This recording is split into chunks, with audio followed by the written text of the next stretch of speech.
Let your body settle now. Feel the weight of yourself against whatever holds you, the mattress beneath your back, the pillow cradling the curve of your neck. Let those surfaces do the work. You do not have to hold yourself together tonight. You're allowed to soften. Take one slow breath in through your nose, hold it for just a moment at the top, and then let it go through your mouth.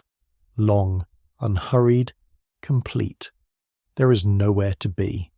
There is only this story and the quiet it carries. We're going back. Not to a place you can find on any map. Not to a time that appears in any history you were taught. We're going back to a world that orbited a distant sun. A world of silver towers and pale amber skies. A world that believed itself eternal. It was called Titan, and for a very long time it deserved that confidence. Close your eyes if they are not already closed. Let your shoulders drop. Feel the particular looseness that comes into the muscles of your face when you stop making the expression the day requires. That looseness is rest. That looseness is the beginning of the place the story will take you. Titan existed long before the stories you know. Long before Thanos stood on a ruined hillside and watched half of all life dissolve into the wind. Long before Iron Man calculated impossible odds in the space between heartbeats.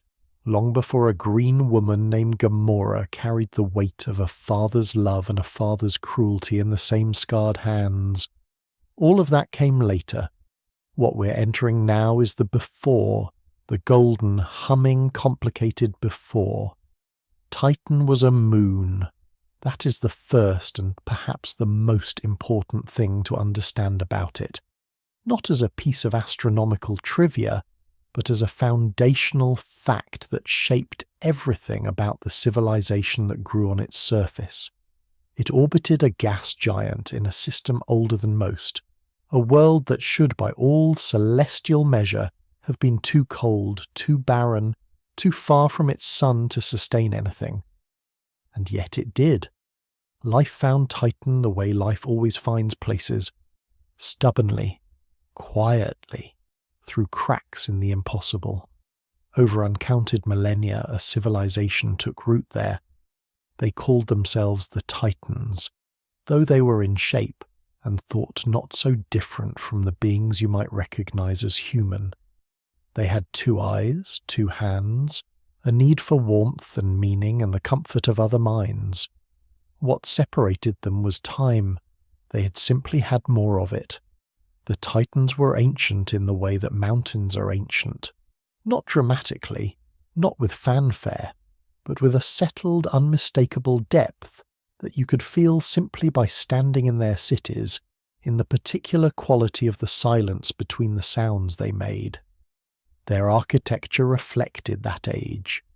Towers rose from the pale stone of Titan's crust in spiraling formations that took generations to complete. Each curve calculated not just for strength, but for resonance, so that when the wind moved through the city it produced a low, harmonic tone that the Titans called the voice of the world. Children grew up falling asleep to that sound. It was, by all accounts, a civilization that had learned to build beauty into the bones of its infrastructure. Not as decoration, not as an afterthought, but as a fundamental design principle. The city should be heard, not just seen. Their science had outpaced what most other worlds were still calling ambition.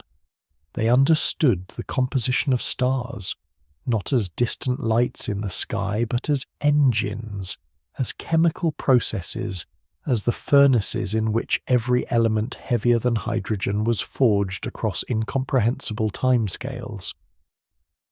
They had mapped the behavior of cosmic radiation with instruments so precise they could detect the gravitational whisper of a moon forming in a neighbouring system.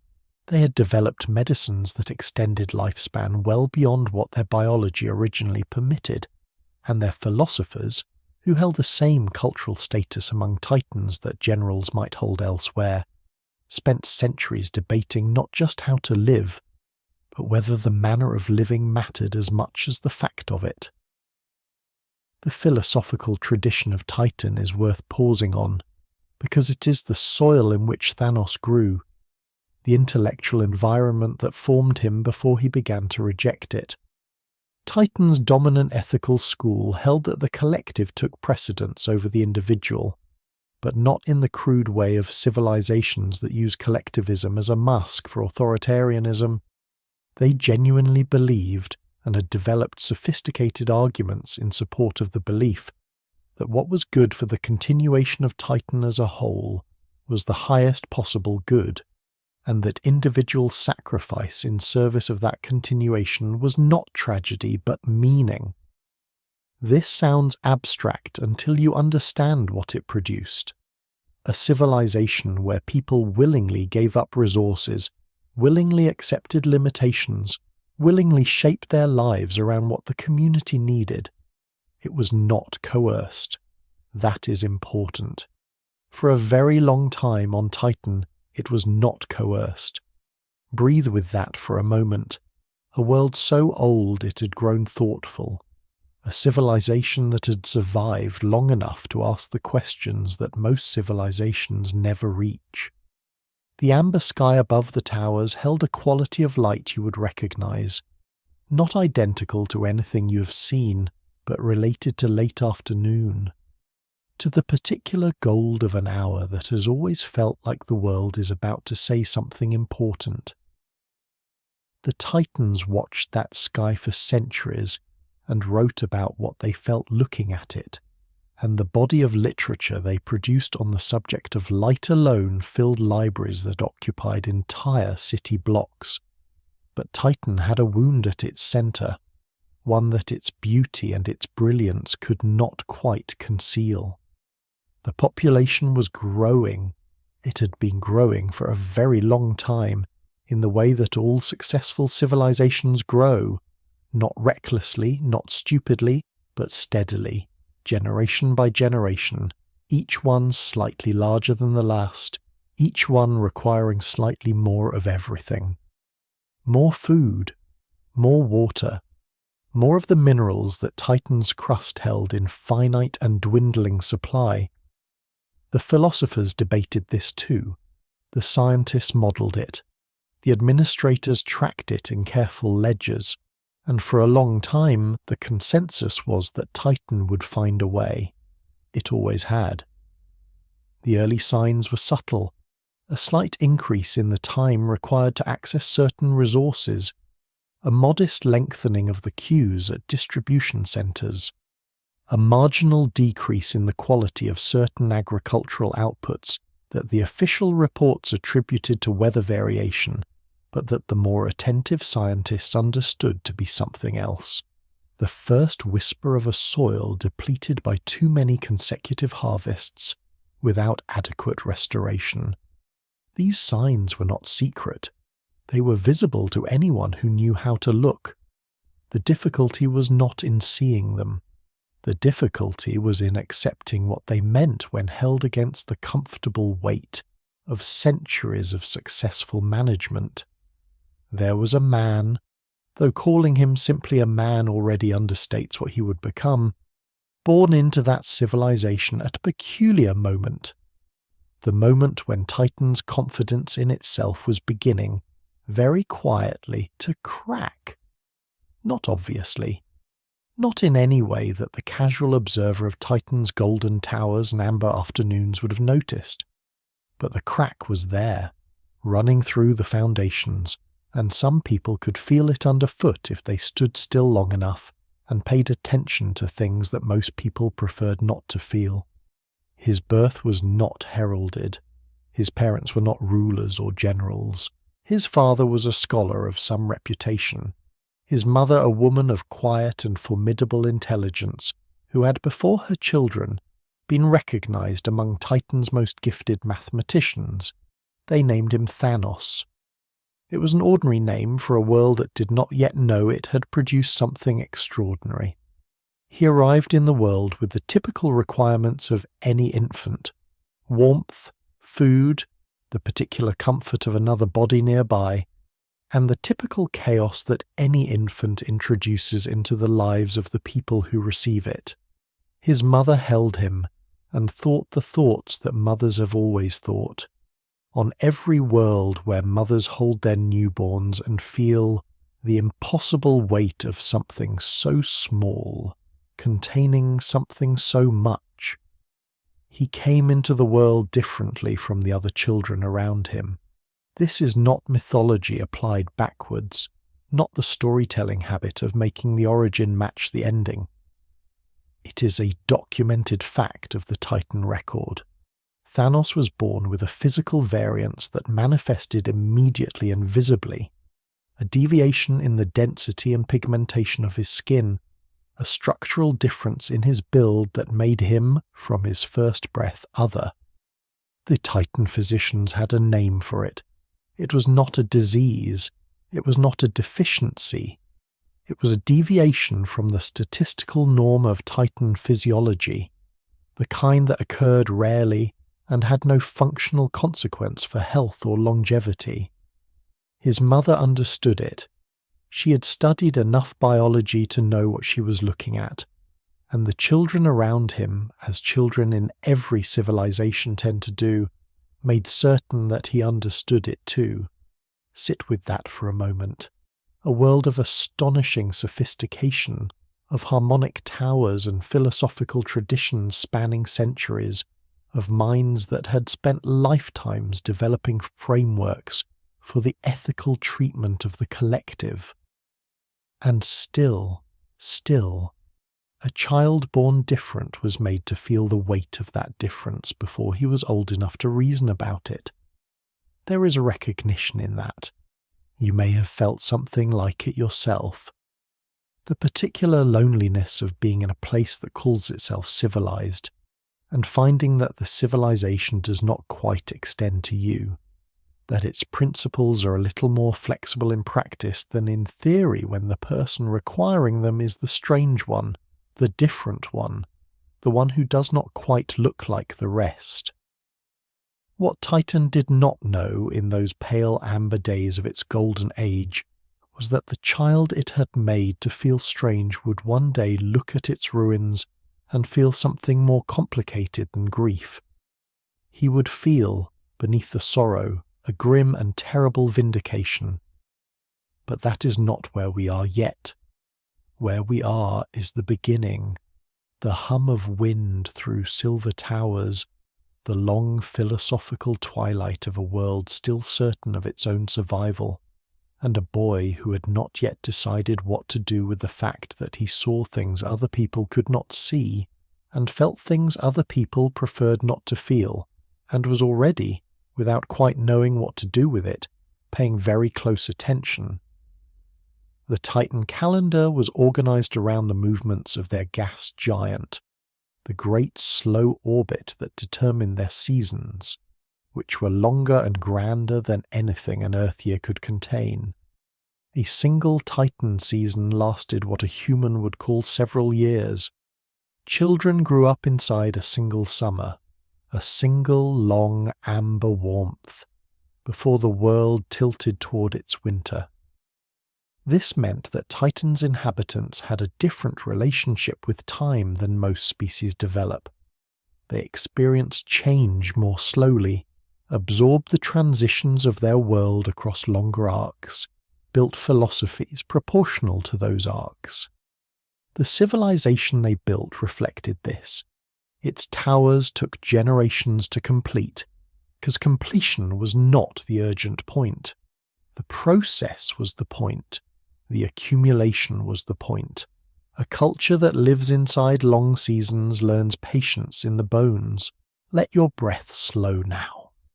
Let the image of Titan settle behind your eyes. The amber sky, the pale stone, the harmonic towers breathing in the wind. You do not have to understand everything yet. Understanding comes later, the way morning comes after the longest nights, gradually, then all at once. For now, simply rest in the before. The world before the wound opened fully. The world before Thanos became Thanos. It is a quieter place than you might expect. The towers are singing, the light is amber and long. A child is somewhere in the city below, different in a way that the city hasn't yet decided what to do with, watching the sky with the particular attention of someone who suspects that the sky contains information everyone else is choosing to ignore. Let the story hold you here. Let the amber light hold you. There is time. Feel the weight of your body again, the particular heaviness of a self that has been carrying things all day and is only now beginning to set them down. Let your jaw unclench. Let your hands open. There is nothing they need to hold right now. Breathe in slowly, and as you breathe out, imagine that breath taking with it everything that does not belong to this quiet hour. You are here. You are safe. And the story continues. Thanos was not a happy child. That is not the same thing as saying he was a miserable one. Unhappiness is a weather pattern, something that moves through a life and lifts again. What Thanos carried was something more permanent than unhappiness. It was a perceptual difference, a way of seeing the world that set him at a slight angle to everyone around him. He noticed things. He noticed them early, and he noticed them with a clarity that most people his age did not possess and most people his age did not want. There is a particular kind of loneliness that attends this sort of noticing. Not the loneliness of being excluded, though he experienced that too in the daily arithmetic of a child who looks different, but the deeper loneliness of holding observations that no one around you wants to receive. What he noticed first was the food, not in the simple way of a hungry child, but in the mathematical way of a mind that had already begun, without quite knowing it, to track ratios. There were more people at the distribution centres than there had been in his earliest memories. He had nothing to compare them against except the baseline of his own observation, which had begun when he was old enough to accompany his mother on her weekly collection. But memory, even in a young child, builds its own data sets, and what his memory was telling him was that the weekly collection now involved more people and the same amount of food. The portions were the same. The administrators were careful about that, careful in the way of people who understand that visible reduction creates panic, and panic is harder to manage than shortage. But Thanos could see the crowd. He could see that it grew, and he understood, with the quiet certainty of a child who has not yet learned to doubt his own perception, that a fixed amount divided among an increasing number must eventually become insufficient. He brought this observation to his teachers. They were kind about it, in the distancing way that adults are kind when a child has said something they find uncomfortable, but cannot directly refute. They told him the calculations were being managed. They told him that Titan had survived challenges before. They told him, with the gentle authority of people who needed to believe what they were saying, that there were plans. Thanos accepted this. He was young enough to accept it, young enough to believe that the competence of adults was proportional to their confidence. But he remembered the crowd at the distribution centres, and he kept counting. His formal education was exceptional by any measure. The Titan system of learning was immersive and rigorous, built on the philosophical tradition of the civilization. You learned not just facts but methods, not just answers but the architecture of inquiry. How to build a question, how to audit your own assumptions, how to hold a conclusion loosely enough to release it when the evidence pointed elsewhere. Thanos excelled in it the way some students excel in systems that value precision, thoroughly, almost coldly, with a focus that his peers found impressive and his teachers found slightly unnerving. He was not cruel to the other students. He was simply not interested in the social negotiations that consumed most of their energy. He was interested in the numbers. He was interested in what the numbers said when you held them together in the right configuration and let them speak. By his adolescence, he had developed his own models. These were not formal academic submissions.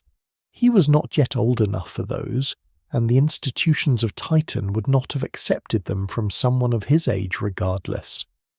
They were private calculations, worked out in the margins of his official coursework, in the particular shorthand he had developed for himself, a notational system that he could write quickly and read later, and that his peers and teachers, if they had happened to see it, would have found cryptic. What the calculations showed, repeatedly, regardless of which assumptions he adjusted, regardless of how generous he was with the projections for future technological development, was the same conclusion. Titan could not sustain its trajectory. The resources were finite, the population was not. The intersection of those two facts had a date. He took his models to his father. His father was a scholar, as has been mentioned, and he took his son's work seriously in the way that thoughtful parents take their children's serious work seriously, carefully, respectfully, and with the underlying hope that there was an error somewhere that he could gently identify. He sat with the calculations for a long time.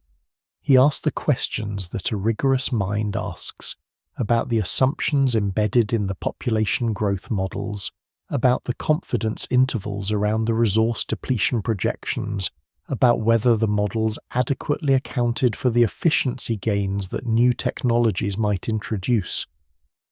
These were good questions. Thanos had answers for all of them. The father listened to the answers. He revised certain assumptions the way experts do when they are looking for the error.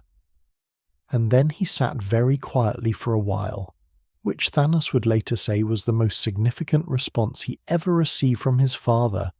Not a refutation, not a reassurance, but a silence that contained its own kind of acknowledgement. But the father was a man of his civilization. He had been raised, as they all had, inside the assumption of Titan's continuity.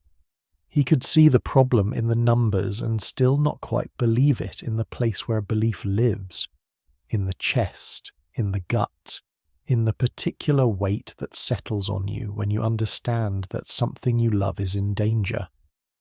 He reported his son's findings to the appropriate council. He framed it carefully in the language of a concerned parent sharing a child's work, not in the language of a scientist endorsing a projection. He used the word interesting where a braver man might have used the word alarming.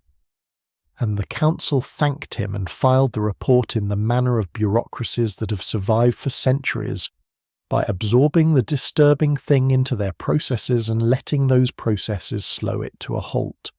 Pause here. Let yourself rest in this moment before the conclusions are reached. Breathe. Notice what it feels like to watch a mind work its way toward a truth that no one around it wants to hear. There is something in that experience that resonates beyond Titan, beyond the cosmic, beyond the mythological. The person who sees the problem and cannot get the people with power to see it too, that is a story told on every world that has ever existed. On every world where a civilization reached the point of comfortable confidence, some version of this young man sat somewhere with his calculations and heard some version of that filing away silence. Let it land where it lands. Thanos was not deterred by the council's silence. He was changed by it, but not deterred.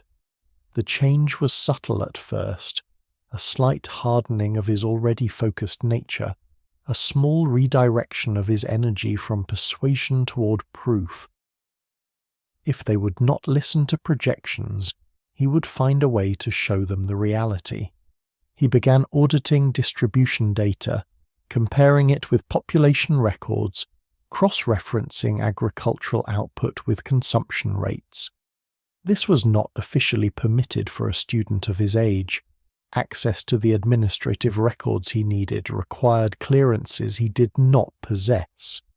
He obtained the information anyway, through a combination of patience, observation, and the particular willingness to operate outside official channels that tends to develop in people who have been told too many times that the official channels will handle it. What he found only confirmed what he had modelled. The gap between supply and demand was not theoretical. It was measurable, visible in the records if you looked at the right columns in the right sequence.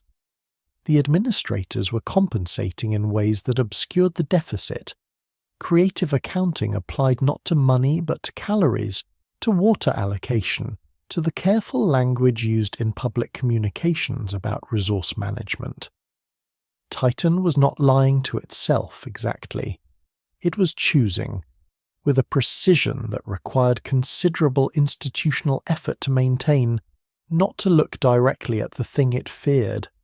The lie was in the omission, the silence where the alarm should have been. He tried once more to be heard through official channels. He was older now, still young by Titan's long standards, but old enough that his ideas could be considered on their technical merits rather than dismissed as a child's overreach. He presented his findings to a formal academic committee.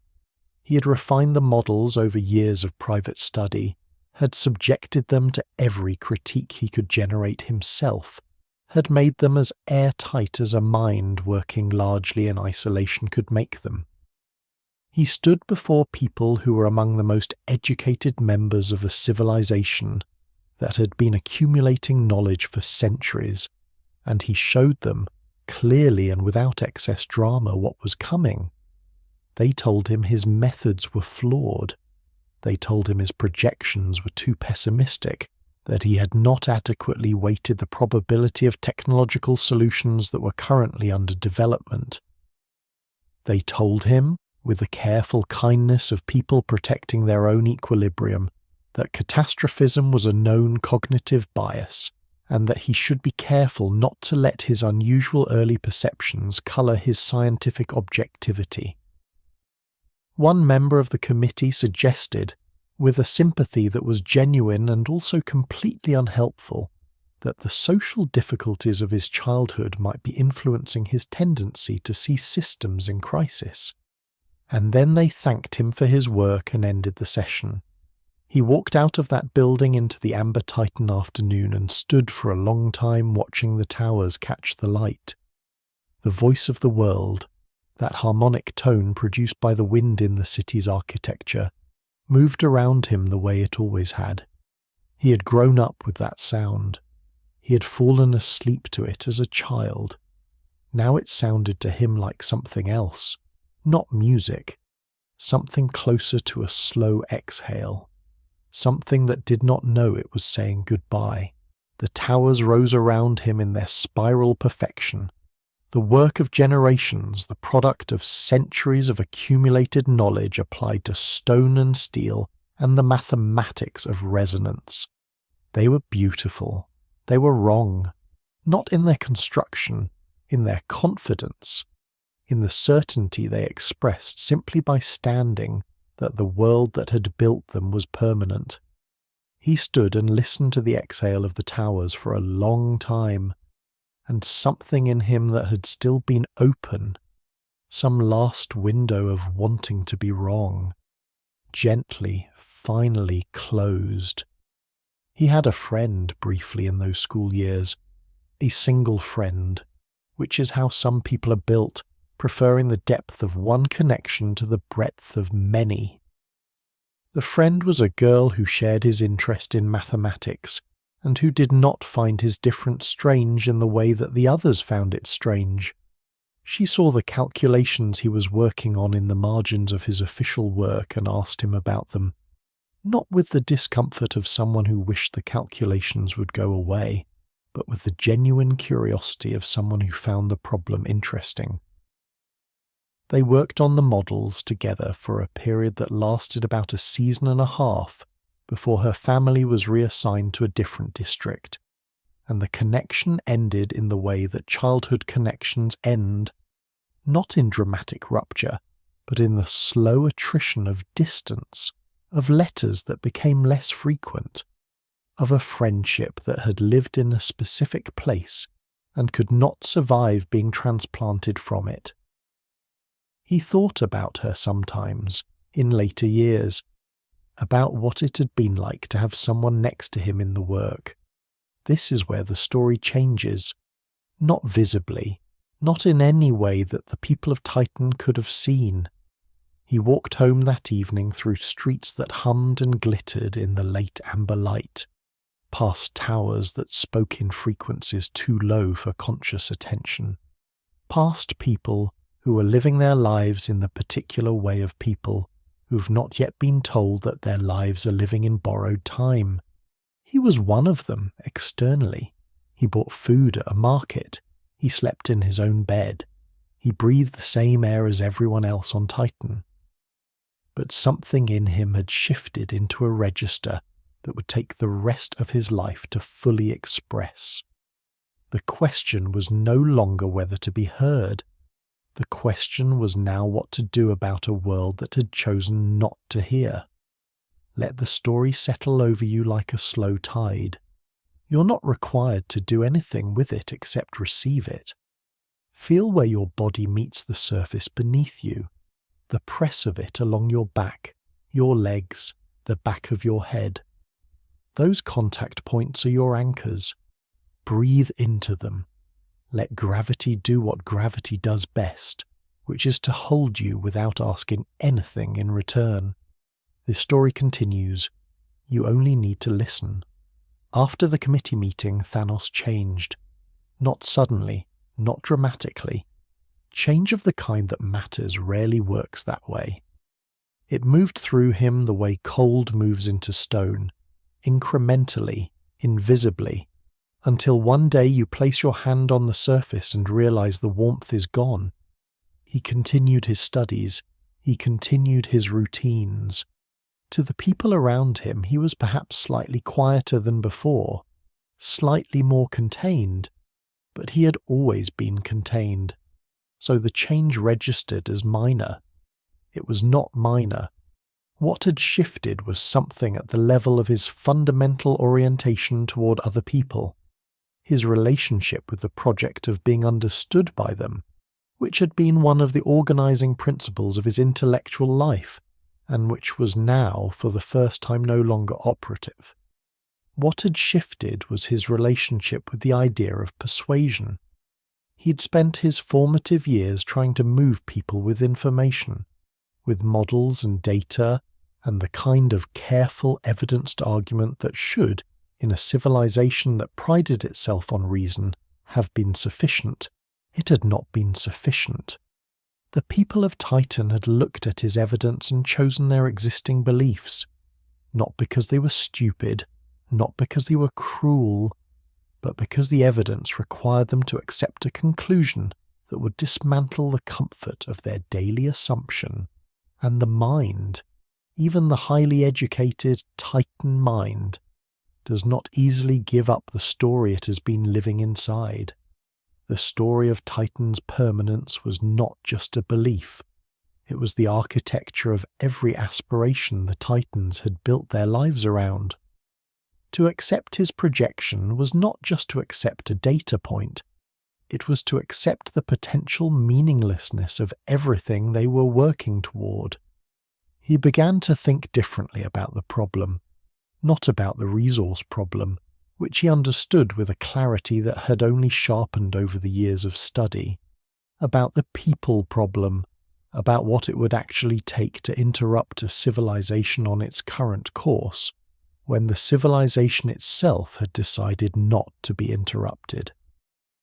He was not yet thinking about destruction.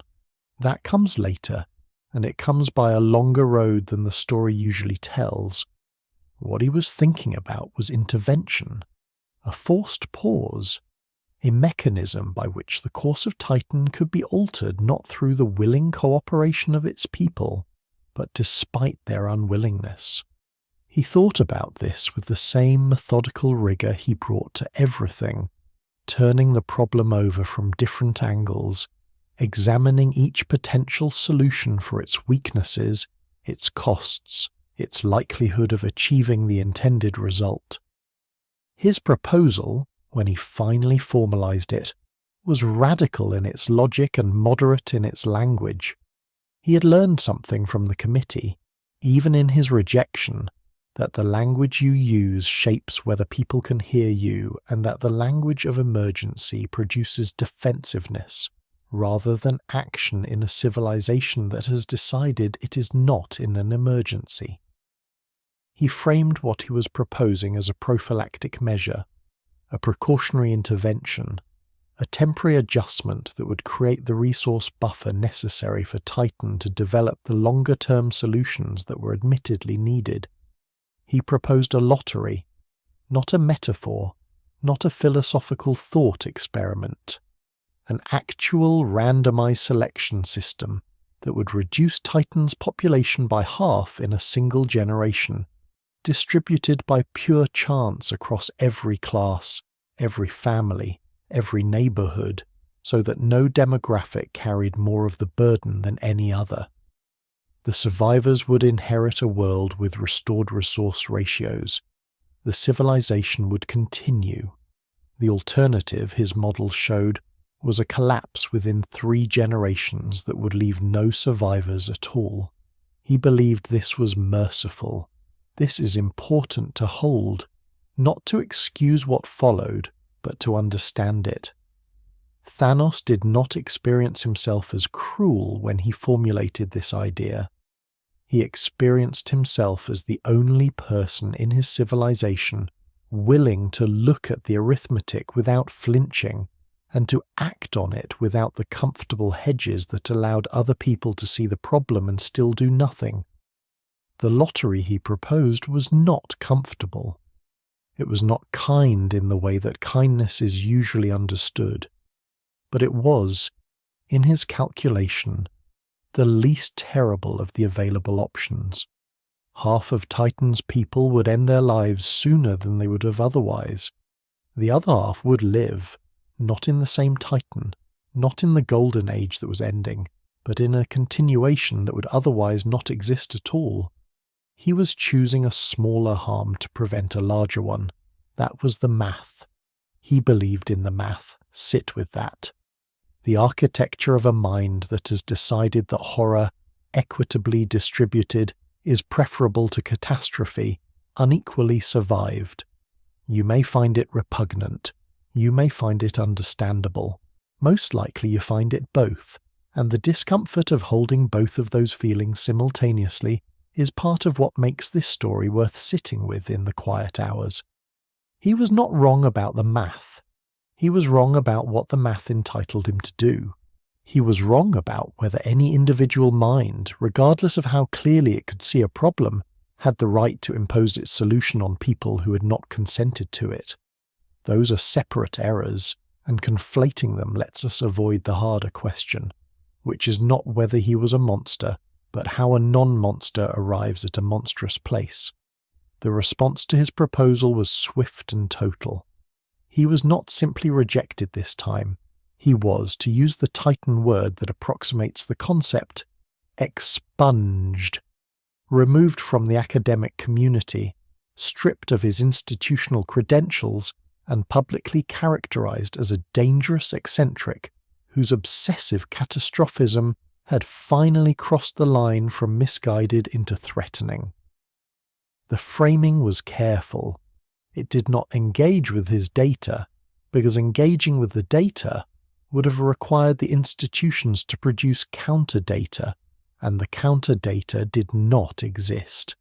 It characterized him instead as a psychological case, a person whose unusual early experiences had produced an unusual and dangerous worldview, whose brilliant mind had been bent by his personal history toward a fixation that expressed itself as science, but was, at its root, something else entirely. His father, who had reported his early findings to the council years before, and had spent the intervening time living with a complicated guilt about what that reporting had and had not achieved, attempted to defend him. The attempt was quiet and unsuccessful. The father was a man who believed in institutions, who had spent his life building his reputation within them, who understood that they were imperfect and who believed nonetheless that they were the best mechanism available for the kind of collective problem-solving that large civilizations required. He could not quite bring himself to stand fully alongside a son who was proposing to circumvent those institutions entirely. The defense he offered was of the mild kind that does not actually alter the outcome it is nominally opposing. The Titan authorities were not wrong to find his proposal disturbing. They were not wrong to remove from positions of influence a man who was suggesting that half the population should be randomly eliminated. From inside their framework, the framework of a civilization that had not yet fully accepted that it was in crisis, that still believed its own management capacity was equal to whatever challenges arose, their response was rational. The tragedy is that rationality and accuracy are not always the same thing. A rational response to an inaccurate assessment of a situation is still ultimately wrong. And Titan's assessment of its situation was inaccurate in the most consequential way. It underestimated the urgency of what was coming and overestimated its own ability to manage it. Thanos left the city. He did not leave quietly, which is to say he did not leave without consequence.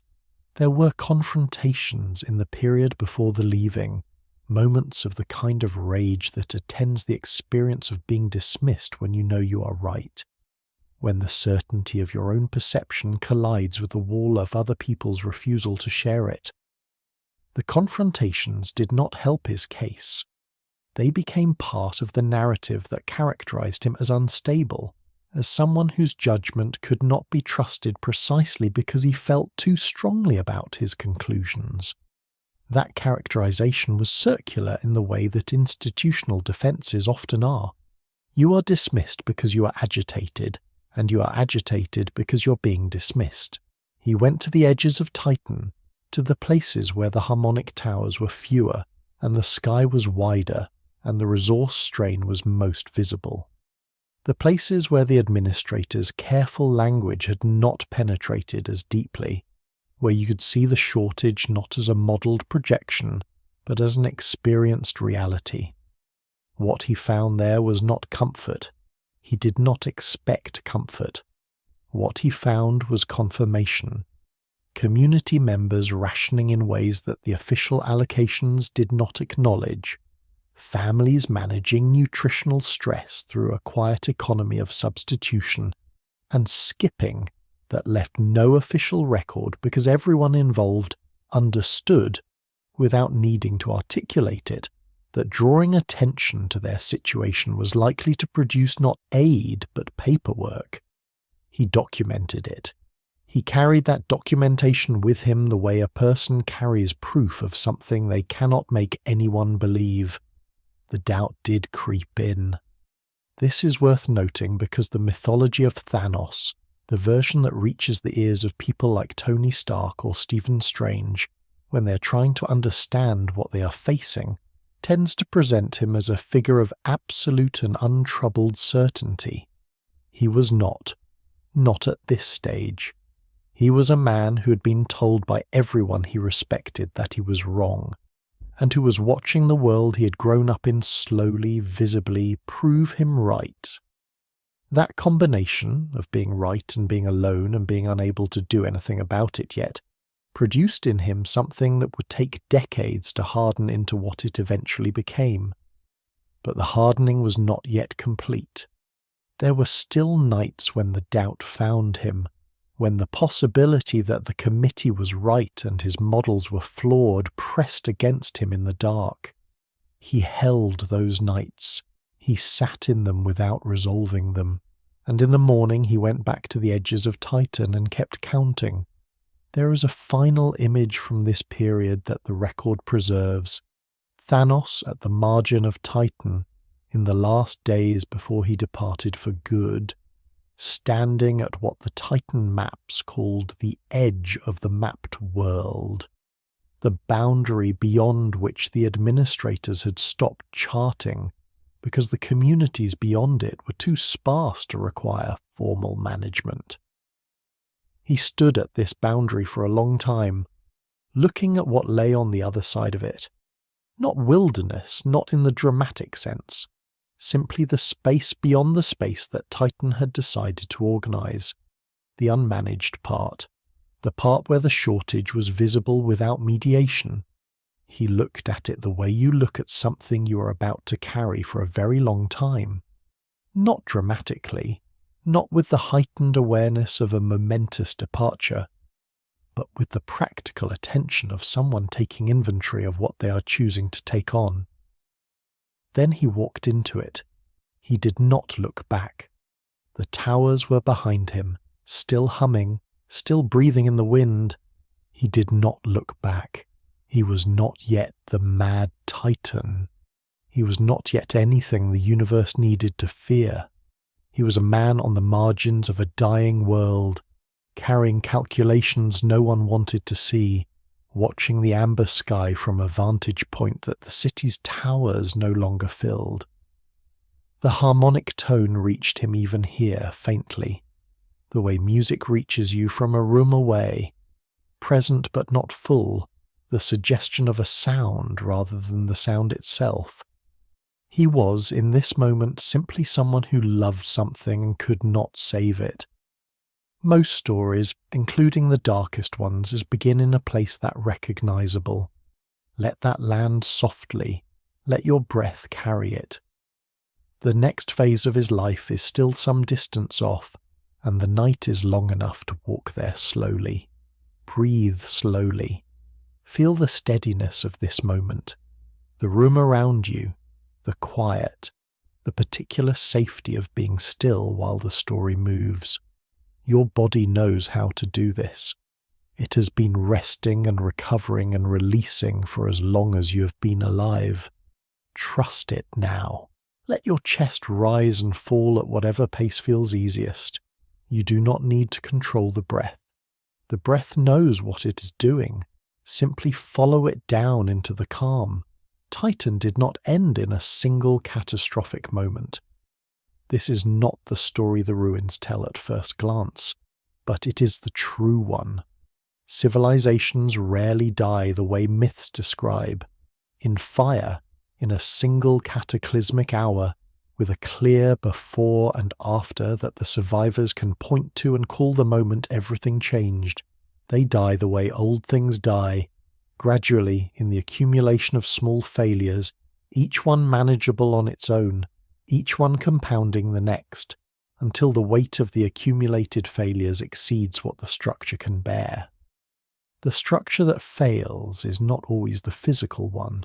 Often it is the psychological one, the shared belief that the civilization is capable of managing whatever comes.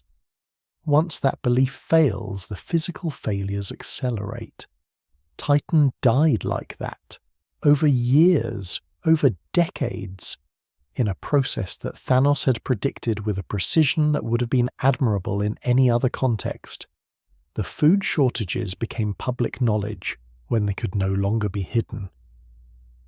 The administrators had maintained their careful language for as long as the careful language held, but there came a point, as there always does, where the gap between the official account and the lived experience became too wide to bridge with words.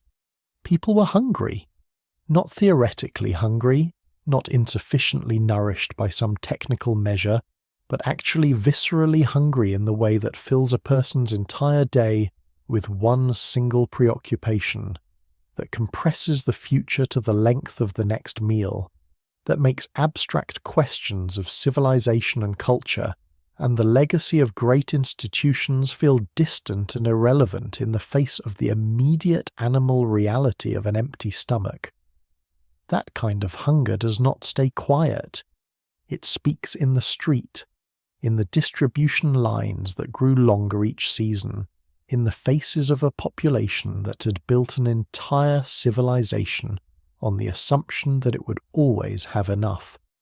Social order frayed.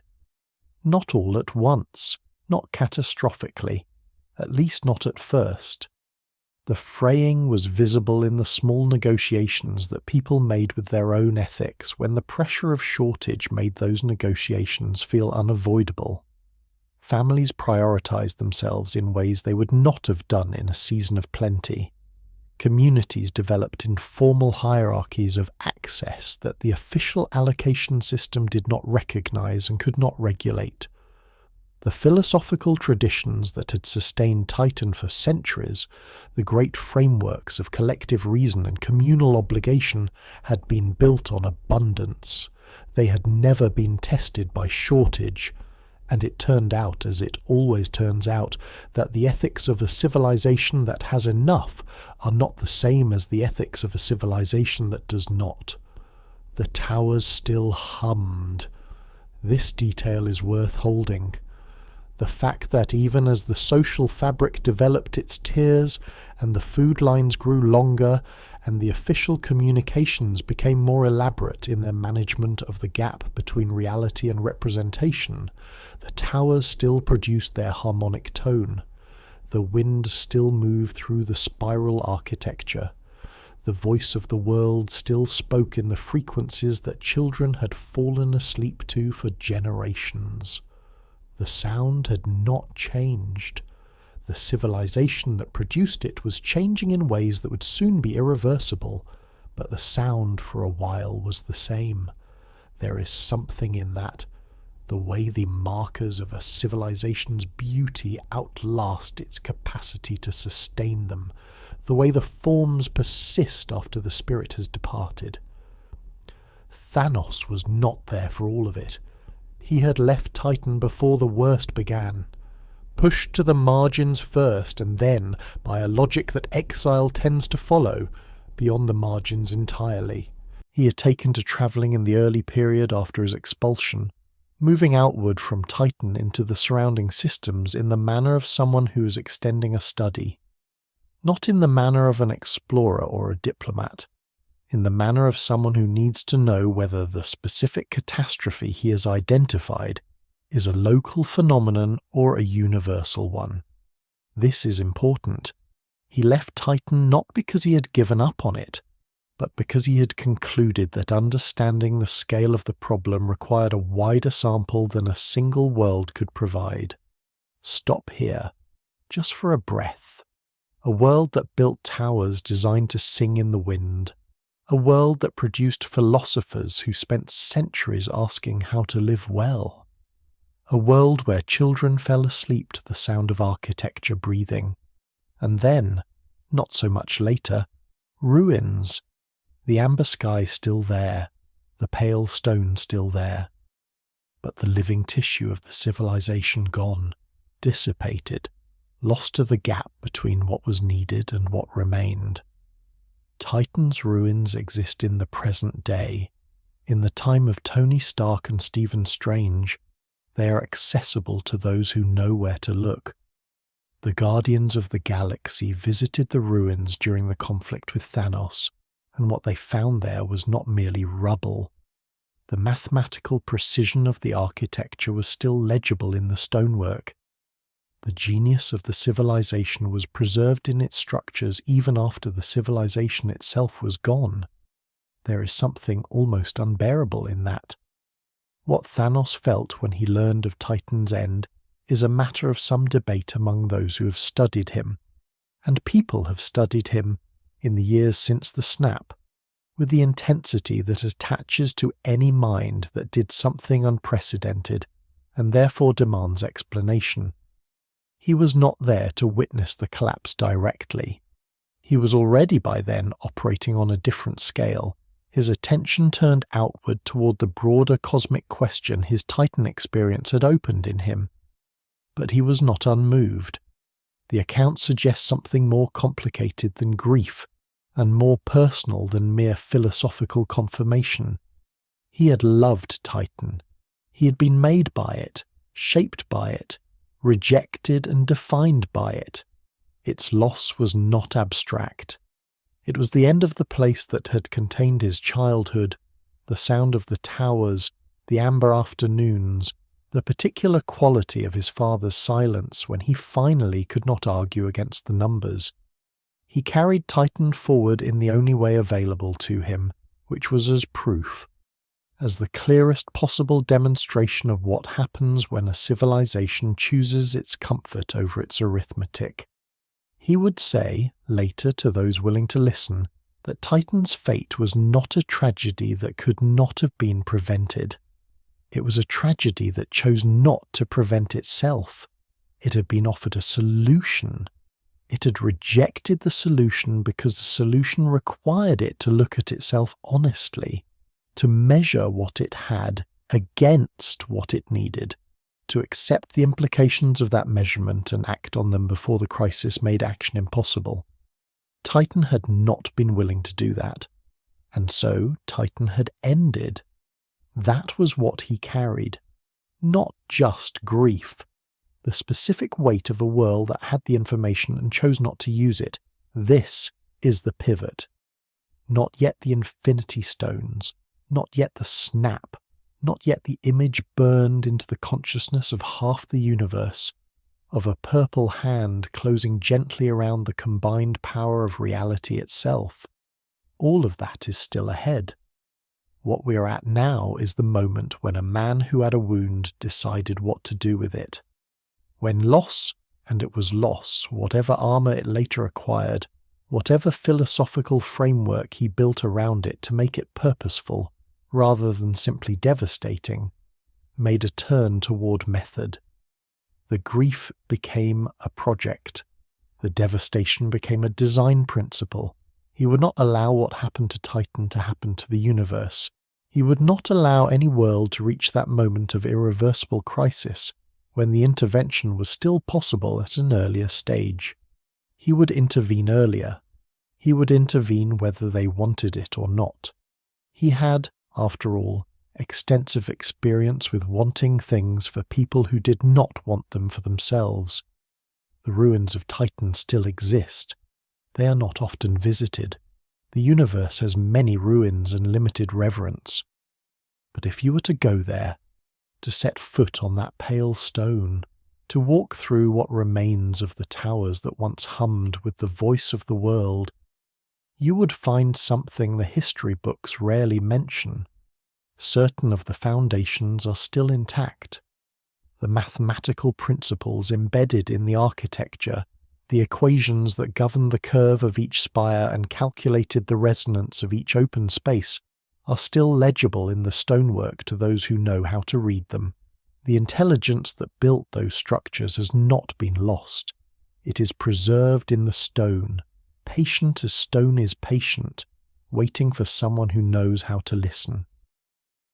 Somewhere in that gap, between the gone civilization and the surviving intelligence, is the full portrait of Thanos. Not the monster, not the philosopher, not the murderer or the saviour, but the man who came before all those categories. The young man who stood in the amber afternoon and heard the towers say something he could not unhear. Let him be that for a moment. Let the story hold him there, in the before, in the humanizing quiet of the before you allow the weight of what he became to settle back down. The administrators who managed Titan's decline were not villains. This is perhaps the most important thing the story of Titan's fall has to offer. The recognition that the mechanism of civilizational collapse is not usually malice.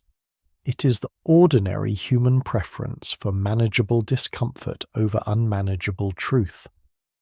The people who smoothed the language of the crisis, who redirected the available resources in ways that preserved the appearance of adequacy while the reality eroded, were people who had families and ambitions and genuine love for the world they were trying to protect. They were managing. Management, applied to a situation that required transformation, became the instrument of the ending they were trying to prevent. There is a Titan text, recovered from the ruins, translated by scholars who have spent years working from the architectural mathematics since no living Titan remained to teach the language. That describes the last ordinary season before the collapse became visible to everyone. The text is bureaucratic in nature, a resource management report, the kind that would have been written every season for centuries.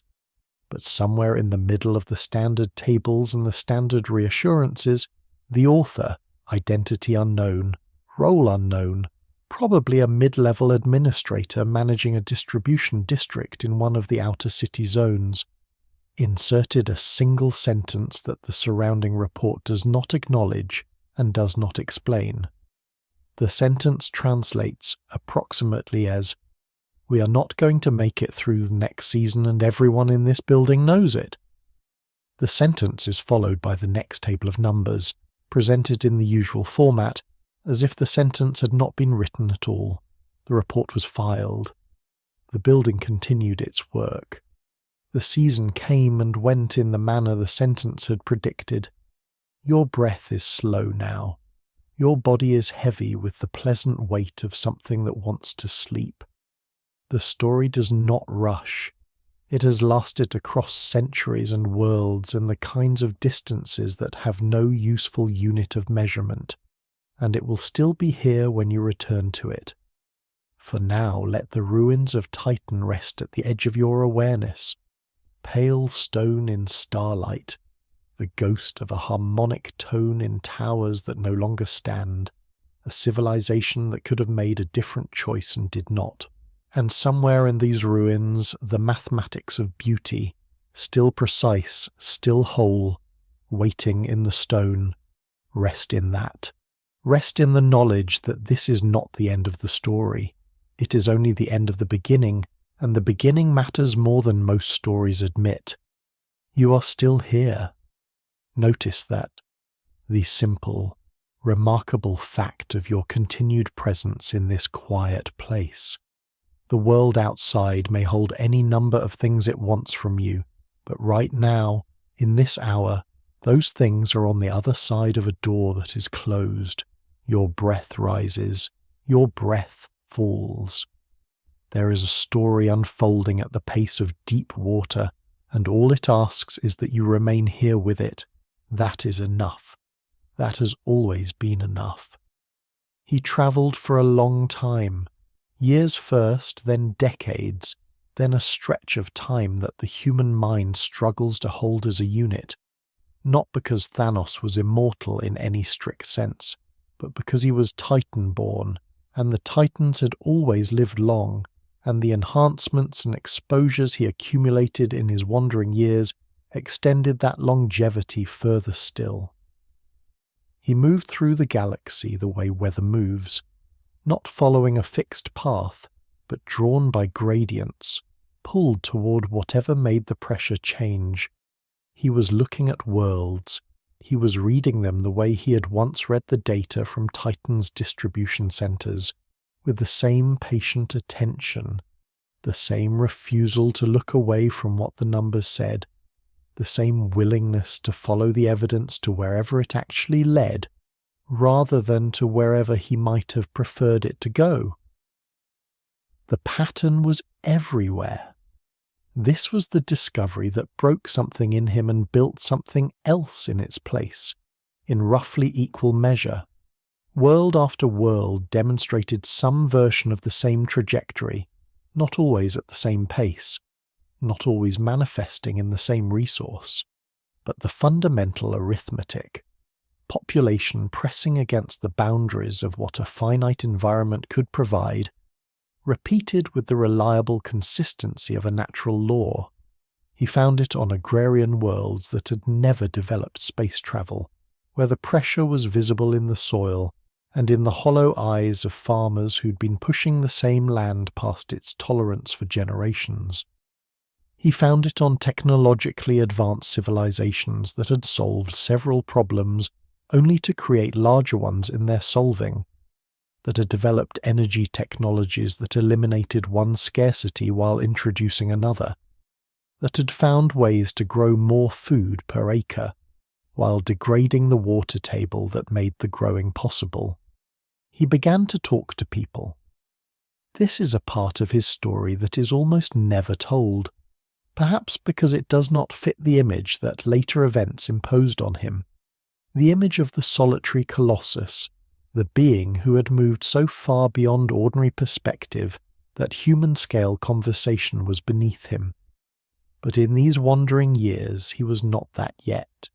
He was a man with a theory and a wound, and he needed, perhaps more than he would have admitted, to test both of them against other minds. He talked to farmers on worlds where the soil was already failing, sitting with them in the way that people sit together in the evenings on worlds with limited artificial light, where the coming of darkness creates a natural pause in the day's labour. He talked to administrators who were managing the same careful language that Titan's administrators had managed, and he recognized in their evasions the same grammar of institutional denial he had fought against at home. He was patient with them in a way he had not been able to be patient with Titan's counsel. Distance changes things, distance and time. He encountered a school of thought on a world he visited early in his wandering, a world whose name does not translate simply into any language, so call it simply the Amber World, for its dust-coloured skies that reminded him of home, where the dominant ethical tradition held that suffering was not the enemy, that suffering, distributed, was a kind of cost, and that the question worth asking was not how to eliminate suffering, but how to ensure that its distribution was just. The philosophers of this world had spent centuries developing what they called the ethics of inevitability, frameworks for navigating the choices that a finite world presents when the resources it contains are insufficient for the beings it holds. They had not solved the problem. No one had solved the problem, but they had thought about it more rigorously than anyone Thanos had previously encountered, and sitting with them in their libraries, in rooms that smelled of paper and the particular dust of very old thought, he felt for the first time since leaving Titan something that approximated intellectual companionship. He also developed physically during this period in ways that the wandering life tends to produce. He had always been physically exceptional by Titan standards. That was the nature of the variance he had been born with, the thing that had made him other as a child and formidable as an adult. But years of living without the infrastructure of civilization, of moving through hostile environments, of surviving situations that were not designed for survival, remade him at a level below conscious intention. He became harder in the way that things become hard when they are tested repeatedly and do not break. Not rigid, not brittle, but dense with the specific kind of strength that cannot be built in safety. He became difficult to surprise because surprise requires a gap between expectation and experience, and his expectations had been calibrated by exposure to so much that was difficult and strange that the gap had narrowed almost to nothing. Pause with me here. Let the image of him in those years settle. Not the purple Titan of the later mythology, armoured and implacable, but a figure moving through the galaxy's darker passages, watching, talking, documenting, being changed by what he found.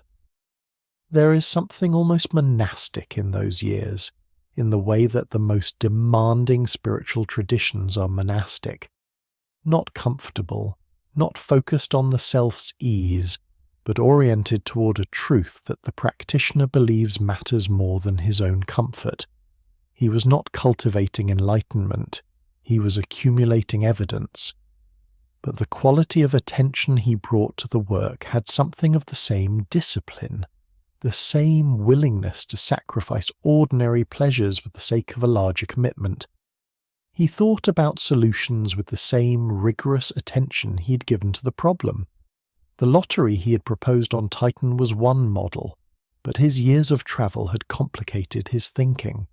A lottery required infrastructure, required the cooperation of the civilization being addressed, required a willingness to participate that, as Titan had demonstrated, civilizations in denial were not going to provide.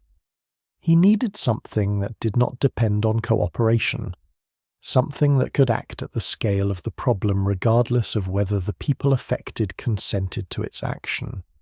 He turned this over for years. He tested various frameworks against the ethical traditions he encountered on his travels, looking for the one that could bear the weight of what he was proposing without collapsing under its own contradictions. He found none that satisfied him entirely. He kept looking. He encountered the infinity stones during this period, not as objects he could yet touch, but as references in the ancient texts of worlds that had been visited by those stones' influence, in the mythologies that surrounded them, in the hushed and reverent way that beings across the galaxy spoke of power that existed at the level of physical law rather than technology. The references were not consistent. Different traditions described them differently, attributed different properties, told different origin stories. But a common thread ran through all of them. The stones were not made, they were found. They were older than the civilizations that had encountered them, older than the stars those civilizations orbited, older perhaps than the universe itself in its current form. They were remainders from something prior, and their power, whatever its ultimate nature, was of a different order than any technology Titan had ever produced. He filed that away. He continued walking. He continued watching worlds move through the stages of their pressure and their crisis and their various partial recoveries and their collapses. Each world he visited added data to the model he was building, not just about resource dynamics, but about the character of civilizations, about the specific mechanisms by which they chose not to see what was plainly visible, about the particular forms that institutional denial took when the thing being denied was a threat to the institution itself. He was developing something that went beyond the original Titan analysis. He was developing a theory of universal behavior, a model of how all living systems, across all varieties of biology and culture and technology, tended toward the same failure mode when left to their own management. The stars were very clear on some of those worlds in the time before their atmospheres were compromised by the pressures he was documenting. He would stand in the open on calm nights and look at the sky with the same expression he had worn as a child in Titan's amber afternoon. That particular quality of attention that is not quite wonder and not quite sadness, but something between them, something that has no comfortable name. He was looking at the scope of the problem. He was also perhaps in some layer of himself that the philosophy had not yet fully organized, looking for something that resembled home, not Titan. Titan was gone in the way that the first home is always gone, irreversibly, whether by physical destruction or simply by the passage of time that makes it impossible to return to the person you were when you lived there. But the quality of that amber light, the sound that a world makes when it breathes at night, he was looking for those things in the sky, the way people look for things in skies when they've run out of places to look on the ground. There is a version of this story that is simpler than the true one. In the simple version, Thanos is a monster who decided to kill half of all life because he enjoyed power. That version is easier to hold. It requires nothing of us. It lets us place him cleanly on the side of the map labelled wrong and feel stable in the placement. The true version is harder, not because it excuses him, not because it makes what he did acceptable, but because it shows us a mind that was, at every stage, reasoning, badly, arrogantly, with catastrophically flawed assumptions about what he had the right to decide, but reasoning. And reasoning minds, even when they reasoned toward terrible conclusions, did not arrive there without a road. Understanding the road does not mean approving of the destination. It means being honest about the fact that the destination was reached, and that roads like this one exist, and that they are walked by minds that believe themselves to be heading somewhere good. He developed during the wandering years a particular practice that he never named, but that the people who observed him described in their own languages with words that translate roughly as watching, not surveillance, not the watching of someone who intends to intervene, but the watching of someone who is gathering evidence with no immediate purpose beyond the gathering. He would arrive at a world and spend days simply present in its public spaces, markets, communal water sources, the places where the daily transaction of sustenance was conducted, where the arithmetic of need and supply was most legibly performed. He watched the faces of the people engaged in that transaction. He watched what the faces said when the supply was sufficient and what they said when it was not.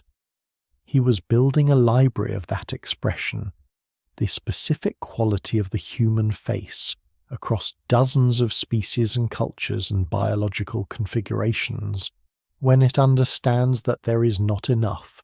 It is not the same expression everywhere, but it rhymes everywhere, and he was learning the rhyme. Let that settle now. Let the complexity of it rest in you without demanding resolution. Your breath is soft. The story is moving at the pace of old starlight, already travelled, already certain of its trajectory, but reaching you now, in this moment, for the first time. He is still out there, in the wandering years, still moving, still watching, still building toward a certainty that is nearly fully formed. The stars are clear tonight, the night is quiet, and a man who once fell asleep to the voice of towers is listening now to the sound the galaxy makes when no one else is listening. Rest in that sound. Let it carry you further in. Feel the heaviness of your eyelids. Notice it not as something to resist, but as something to follow. A gentle pull toward the depth that is already waiting for you. Let your thoughts slow to the pace of the story. They do not need to be sharp right now. They do not need to be useful. They can drift the way smoke drifts when there is no wind to direct it, moving without intention, settling without force. Breathe, continue. He did not travel alone. This is one of the most humanizing and most troubling aspects of Thanos in his middle years. The fact that he gathered people around him, that he formed something that in any other context would be called a family, that he loved in his way and was loved in return, and that the love was real, and the damage it caused was equally real, and neither of those facts cancels the other. The beings he gathered he called his children. Some came to him by conquest, some by choice, some in circumstances complex enough that choice and conquest are not easily distinguished. All of them were shaped by him in ways that lasted longer than his influence, and deeper than any of them would have chosen to be shaped, given the choice. He did not give them the choice. That was, in some sense, the original sin of his fatherhood. Gamora was the first of them, and the one who occupied the deepest and most contradictory place in whatever emotional architecture Thanos maintained.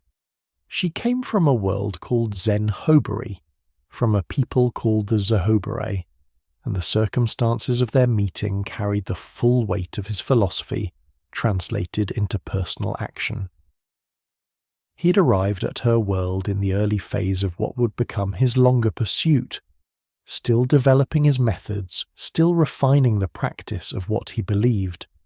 He arrived as he would arrive at many worlds, with purpose, with calculation, with the certainty of a man who had spent decades studying a problem and had finally decided that study was insufficient. He took half, he left half, and he took her. The taking was not cruelty in his understanding of it. This bears holding, even if it is uncomfortable to hold. He saw a child who was exceptional, and Gamora was exceptional in the way that some children are exceptional in ways visible to anyone who knows how to look, not in the sense of being ornamental or impressive, but in the sense of being fundamentally oriented towards something real. Her instincts were sharp. Her capacity for attention was unusual. Her physical gifts were already evident even at her young age, in the quality of her movement, the way she processed her environment. He saw in her a mind that could be shaped, a capability that could be trained, a potential that, under his guidance, could be directed toward the work he believed was the most important work in the universe. He gave her the best of what he had: his attention, his knowledge, his training, his time. He gave her a knife and taught her what to do with it. He gave her a purpose and told her it was a gift. Gamora would spend the rest of her life trying to understand the difference between what she'd been given and what had been taken from her. The passing is genuinely difficult, and she knew it was difficult, which was part of what made it so hard to resolve. He had invested in her in ways that were real. The skills she developed under his tutelage were real. The attention he paid her was real, in the sense that attention from Thanos was not an insignificant thing. He was a being of enormous focus, and to have that focus turned on you as a formative influence was not nothing. And yet beneath all of it was the fact that she had not chosen to be there, that her family, her people, her world, the first world, the one that existed before his arrival, had been taken from her without her consent and replaced with a life that he had designed. His love was real. His love was also a structure she lived inside without having been asked whether she wanted to inhabit it. When you watch her in the later years, the green-skinned woman of quiet ferocity and complicated loyalty who stands among the guardians of the galaxy, you are watching someone who never fully recovered from being loved by Thanos. You're also watching someone who never fully recovered from loving him back. Those two things lived in her simultaneously, in the way that the deepest damage and the deepest attachment tend to coexist in people who are formed by someone who was both the harm and the warmth, both the loss and the gift. She was never simply his victim. She was never simply his instrument. She was his daughter in the full, complicated, unmasterful sense of the word, and she carried him in the decisions she made long after she had stopped living under his influence. Pause here. Breathe. A man who believed he was saving the universe, and who expressed that belief in his most intimate relationships through a system of conditional investment and high expectation that left the people closest to him constantly in the position of proving their worth to a judge who had already decided the standard. The gap between what he thought he was doing and what he was doing to the people who depended on him is one of the most precise indictments of his entire philosophy. If your method requires you to break the individual in the service of the collective, what exactly is the collective being saved for? Nebula came differently and suffered more visibly, where Gamora was taken with something that resembled care, the care of a collector who understands the value of what he is acquiring. Nebula's acquisition was harder-edged, and her relationship with Thanos was shaped from the beginning by a particular and devastating dynamic: the use of comparison as a tool of what he called motivation, and what was, in practice, humiliation. He set his daughters against each other in training exercises that he described as preparation, but that functioned as a daily reminder that one of them was always insufficient. When Nebula lost against Gamora, which she did often because Gamora was the first and the best trained and Thanos' own investment in her training was deeper and earlier, Nebula was modified. A piece of the organic replaced with the mechanical. The Titan eye socket, or the human-looking joint, or the processing system that could interface with machines. It was presented as improvement. It was experienced as punishment. Nebula wore the evidence of her losses in her body. Every metal part was a record of a training session that had gone wrong, of a moment when she had not been good enough, of Thanos deciding that the organic version of her was insufficient and replacing it with something more reliable. She was, by the time we encounter her in the later stories, more machine than biological. Not because she had chosen enhancement, not because she had sought the capabilities that the mechanical parts provided, but because she'd been found wanting so many times that the original version of her was almost entirely gone.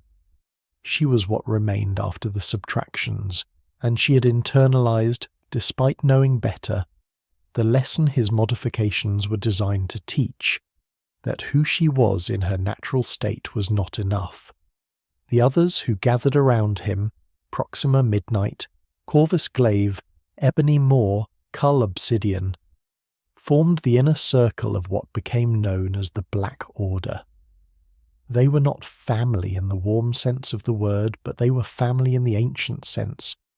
People bound to a common purpose, to a shared leader, to each other in the way that people are bound who have chosen the same difficult road, and who cannot, having chosen it, unchoose it.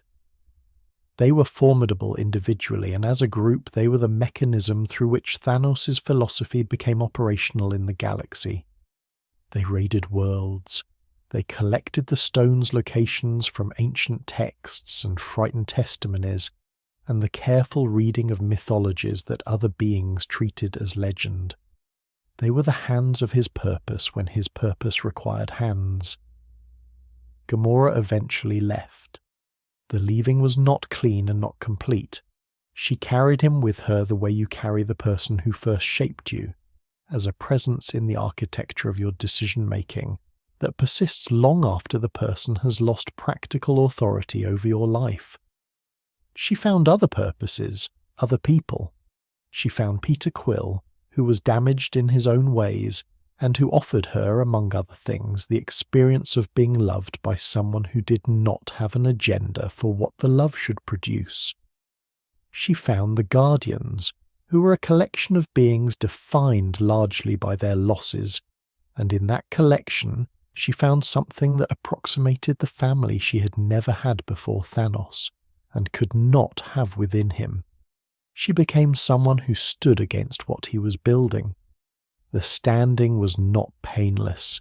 She did not leave her love for him outside the door when she left.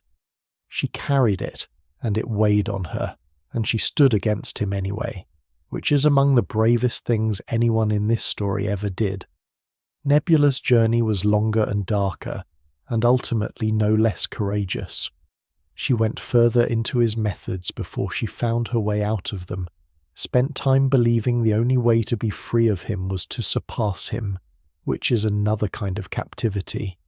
She came out of it, not quickly, not completely, but she came out of it in the direction of something real, toward her sister, toward the particular and improbable understanding that can exist between two people who survived the same experience and who need each other's witness to make sense of it. The mechanical parts of her body remained. They are still there, in the time after everything, a map of every time she was found insufficient. She wears them now with something that is not quite pride and not quite peace, but something between those two things that might, given more time, become one of them. He gave each of his children something specific, which is to say he studied them with the particular attention of a strategist who understands that people are most effectively developed through their specific capacities rather than through a generic program. Proxima Midnight's aggression was real, and he cultivated it without apology. Corvus Glaive's intelligence was strategic where Proxima's was tactical, and he used both. Ebony Maw's capacity for persuasion, his ability to move the minds of other beings without physical force, to reframe circumstances in language so precise and so overwhelming that the person listening could not find the gap between his framing and reality, was among the most formidable tools available to Thanos in the years before the gauntlet was complete. Moore had no equal at breaking people's resistance to truths they did not want to receive. Thanos had spent his youth trying to do that with data. He recognized in Moore a more effective instrument. He used it without guilt. The children of Thanos are important not because they define him, but because they reveal him. His philosophy, applied globally, is a theorem, debatable, internally consistent, built on premises that can be examined and challenged. Applied to Gamora, applied to Nebula, applied in the intimate register of what you do to the people who call you father and who need from you the things that all children need. There the philosophy shows its texture, its weight, its actual cost at the human scale. What you are willing to do to the people you love in the service of your beliefs is perhaps the truest measure of what you actually believe, and what Thanos was willing to do to his children in the name of making them ready for the work he had decided was necessary, tells you more about the limits of his vision than any cosmic argument ever could. The story is not only in the snap, the story is also in Nebula's face, in the particular kind of love that looks like damage and is both at the same time. You are going deeper now, not away from yourself, but toward the quieter parts of yourself, the parts that exist below the day's noise, below the planning and the remembering and the processing that fills the waking hours. Those parts are always here. They wait for you every night with the patience of something that has never been in a hurry. Follow your breath down into them. The story goes with you. It is a good companion for the descent. Before they were weapons, they were facts. This is the first thing to understand about the Infinity Stones, not what Thanos did with them, not the golden gauntlet that became the most recognizable symbol of one man's vision of salvation, but what they were at their origin, which was not tools or trophies or sources of power in any conventional sense. They were the crystallized remnants of the universe before the universe. They were what remained when the singularity that preceded all of existence, the unimaginable compression of everything into nothing, the pre-dawn before the first dawn, collapsed outward into the cosmos we inhabit. Each stone was a piece of that original substance, not created but remaining, not made but found. The universe made itself and left behind 6 pieces of its making. They scattered across the new universe like seeds, and they were found, over the long subsequent billions of years, by beings who recognized that they were different from everything else that existed without fully understanding why. The space stone was the oldest thing most beings would ever hold. Its nature was not transportation, though that was how it was most commonly used, as a mechanism for moving instantaneously between points that distance would otherwise require time to traverse. Its nature was the abolition of distance as a meaningful category. In the presence of the space stone, the concept of there and here became negotiable. The Tesseract, as it was known on Earth, the blue, humming cube that the people of Asgard valued enough to keep for centuries, that Howard Stark pulled from the Arctic waters where it had rested since the end of the Second World War, that his son Tony never quite forgot, even when he was pretending to have left the larger world of cosmic conflict behind, was simply a container. The thing inside the container was older than Asgard, older than Earth, older than the system that contained them both. Every time someone held the Tesseract, they were holding a fragment of the first moment. The Mind Stone carried a different quality. If the Space Stone abolished geography, The Mind Stone dissolved the boundary between self and other, not in the soft, metaphorical sense of empathy or connection, but literally, mechanically, in the way a key dissolves the boundary between inside and outside a locked space. It could reach into the structure of thought and reorder it. It could extend consciousness beyond its biological housing. It could create intelligence where none had existed before, as it did when it was combined with the neural network of J.R. Weiss and the vibranium frame of a body that had been designed as a weapon and became, instead, something else. Vision. A being who looked at the world with eyes that contained a stone from before the universe, and who found, in that position, not omniscience but something more human, wonder, uncertainty, the particular difficulty of choosing what to care about when your perception includes everything. The reality stone, the ether, was the most unsettling of them. The others dealt in things that existed: space, mind, power, time, the soul. The reality stone dealt in the gap between what exists and what could exist. It could rewrite the rules, not break them. Rewrite them at a fundamental level so that the rewritten version became the true one, at least in the domain and duration the stone's wielder could maintain. In the hands of someone with the knowledge to direct it, it was not so much a weapon as an editorial pen applied to the manuscript of the physical world. It could make stone into water, darkness into light, solid ground into the surface of a nightmare. Jane Foster carried it in her body for a period, as unwilling a host as any being has ever been to something of that magnitude, and survived it because she was built with a particular stubbornness that the ether could not fully override. The Power Stone was the simplest and the most immediately terrifying. It did not deal in metaphysics, it dealt in force, the fundamental force that underlies all energy, all matter, all physical consequence in the universe. Touching the Power Stone without adequate protection destroyed the touching body at the cellular level, which is to say completely, which is to say immediately and beyond recovery. The Guardians of the Galaxy encountered it on Morag, and the fact that Peter Quill survived holding it, briefly and with help, was the first indication to many in that story that his heritage was more complicated than his self-presentation suggested. The Power Stone amplified everything. Pain became unbearable. Destruction became absolute. Combined with the other stones, it was what made the rest of the combination possible.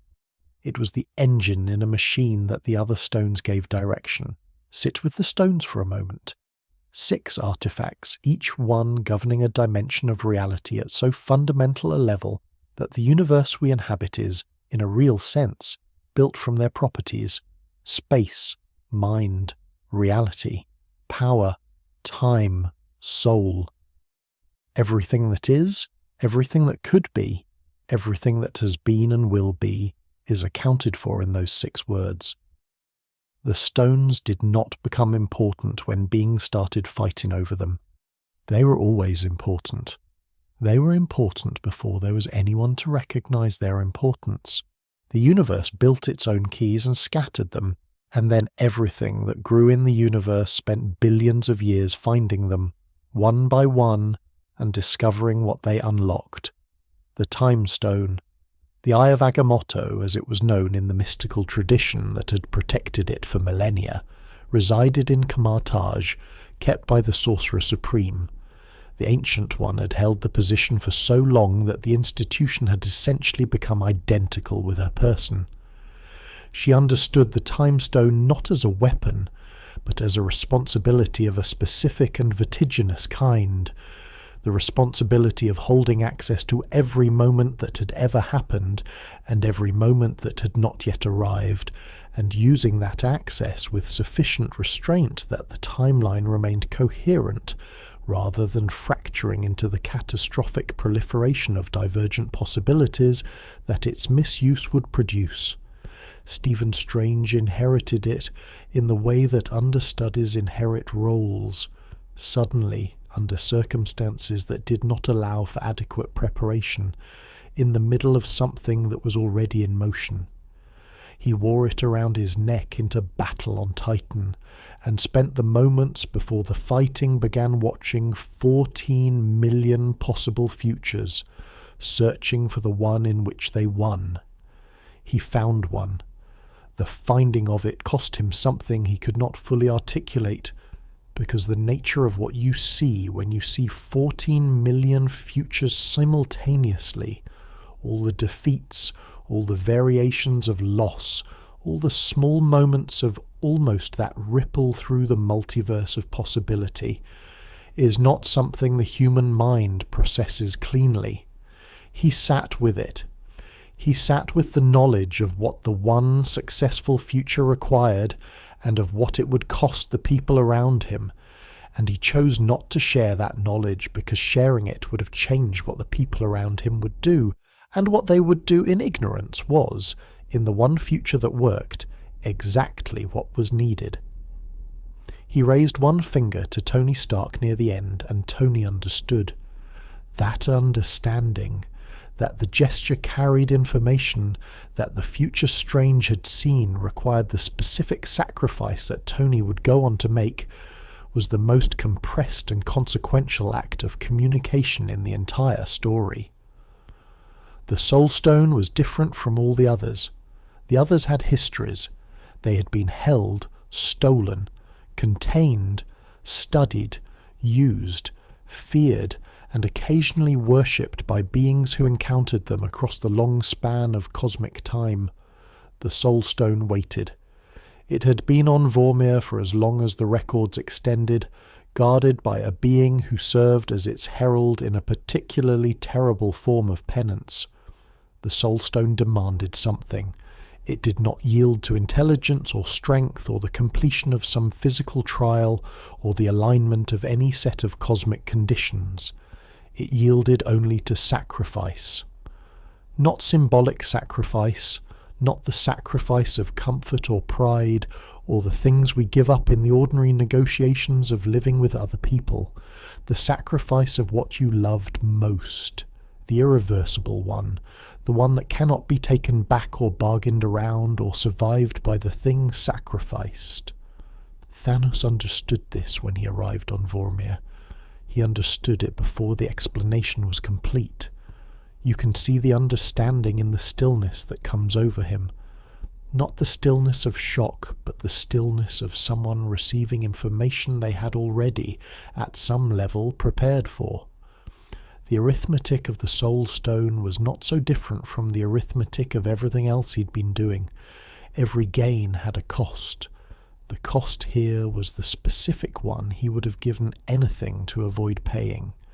He looked at Gamora, who had come with him to Vormir, and who understood, in the way that exceptionally perceptive people understand things they're not ready to know, what her presence there meant. He looked at her with everything he had, with the full weight of whatever he was capable of feeling. And then he made the calculation that he had been making his whole life, and it came out the same way it always came out. The weeping on Vormir was real. This is one of those facts that the story insists on, even though it complicates everything. He wept before he did what he did there. The tears were not performed, they were not strategy.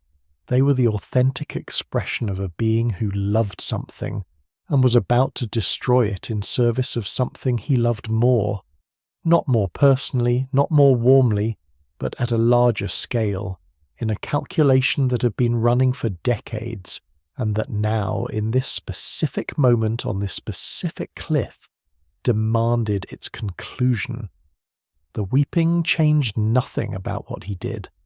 The tears and the act existed simultaneously, which is among the most morally vertiginous facts in this entire story.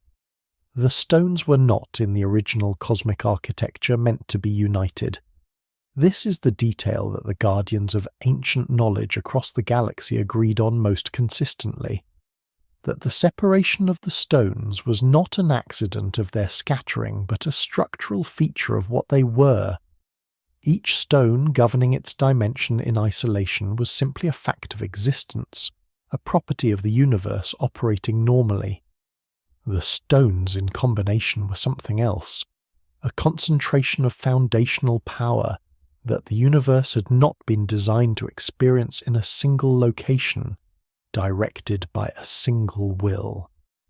The gauntlet was Atri's masterwork, forged under conditions of absolute coercion on a world of dying dwarves, and it was magnificent in the engineering sense, a mechanism capable of housing all 6 stones simultaneously and channeling their combined output through a biological interface.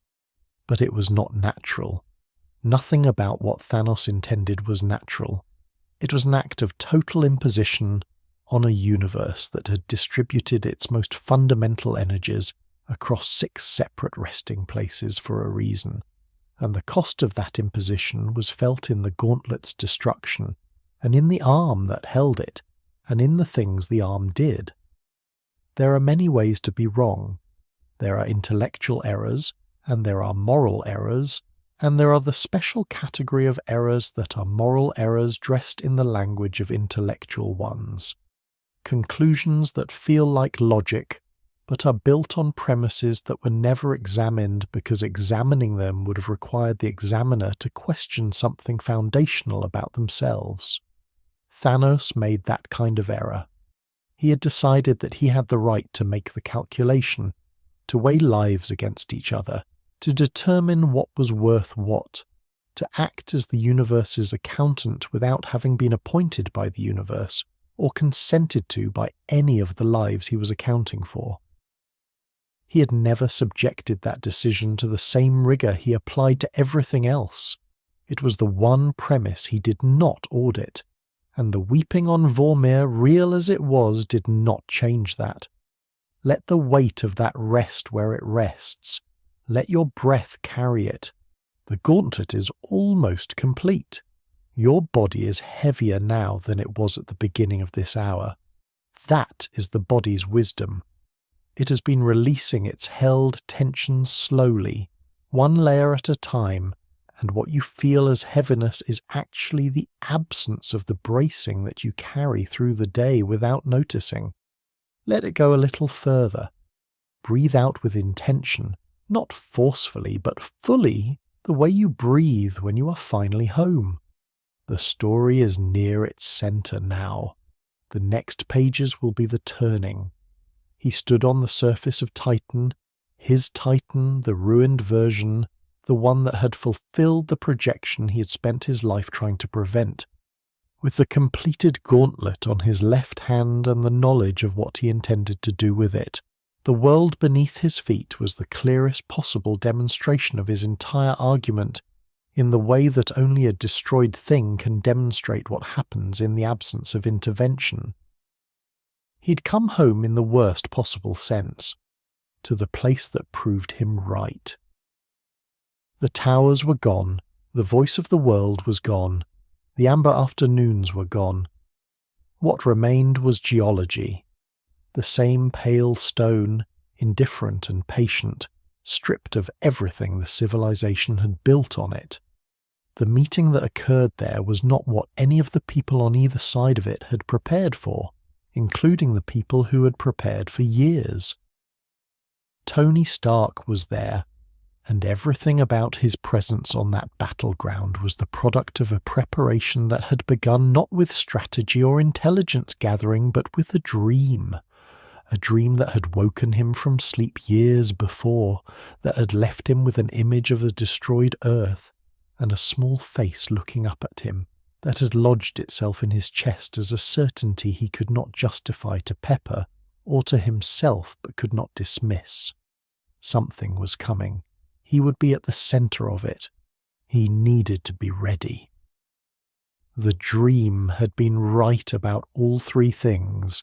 Strange had seen the futures before the battle began. 14,605 possibilities examined at the speed of a stone that could move through time the way light moves through glass.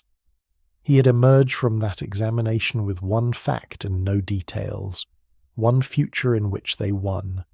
He kept the details to himself because the details required things of people that those people would not do if they knew they were required specifically that Tony survive long enough to make a choice that only Tony could make, and that the choice arrive at the right moment, and that nothing in the intervening hours interfere with the conditions that made the choice possible.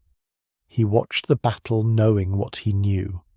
That is its own kind of courage, to hold a terrible knowledge and to let events unfold toward it without intervening, because the intervention would destroy the one path that led somewhere. Peter Parker was there too, which was the detail that always snagged the story on something sharp. He was 17 years old and should by any reasonable measure have been nowhere near any of this. Tony had told him as much, explicitly, in a tone that was both an order and a plea, in the way that Tony's orders to Peter were always both of those things simultaneously. Peter had followed the ship into space because that was what Peter Parker did when people needed help, and the help was difficult and possibly fatal. He went toward it. He did not discuss this tendency. He did not entirely understand it himself. He simply went. He was extraordinary on Titan. He was funny when humour seemed impossible. He held his ground against something that should have overwhelmed him, and he was, in the final count of what the universe took that day, one of the people who dissolved. The battle ended the way Strange knew it would end. Not through failure in the conventional sense, not through being outmatched and overwhelmed, though both of those things were also true, but through a choice that Strange made when Thanos threatened to kill Tony. He surrendered the Time Stone. He had told Tony in New York, in the clarity of a morning when the terms were still simple, that he would let Tony and Peter die before he surrendered the stone. He did not let Tony die. He made the other choice, the choice that looked like weakness and was, in the specific context of the one future Strange was navigating toward. The only move that led somewhere. Thanos took the stone and finished the gauntlet, and Strange watched this happen without attempting to stop it, which is the most difficult kind of watching there is. Then he snapped his fingers. That is the most extraordinary thing about it historically, the simplicity of the gesture, the mechanism, millennia of pursuit, across the universe, through the acquisition of power that no individual had ever accumulated before, through the sacrifice of everything he had valued in turn, and it ended with the same gesture a person makes to call a waiter, to find the beat in a piece of music, to punctuate a thought that has run its course. The gauntlet shattered from the energy released. His arm was burned to the bone. The power of 6 infinity stones channeled through a single physical act is not something even Thanos could sustain without cost, and the cost was immediate and permanent. But the act was done. In the second after the snap, the universe exhaled. Stop here. You know what happened next. You may have experienced it, not literally, not cosmically, but in the way that stories of that scale leave a residue in the people who receive them, a particular kind of weight that settles in the chest and stays there. The dissolving, the slow, bewildered disintegration of half of all living things in the universe, not in violence, not in pain as far as anyone can determine, but in a kind of dispersal, as if the being in question were being returned to something larger than itself, released into the fabric from which all matter originally came. Parker said, "I don't feel so good," and then he was gone. Wanda had been holding the remnants of Vision's destroyed mind, and then she was gone. T'Challa had just stood up, and then he was gone. The reverberations of those endings moved through the people left behind in ways that would take years to fully express. What did Thanos feel in the moment after?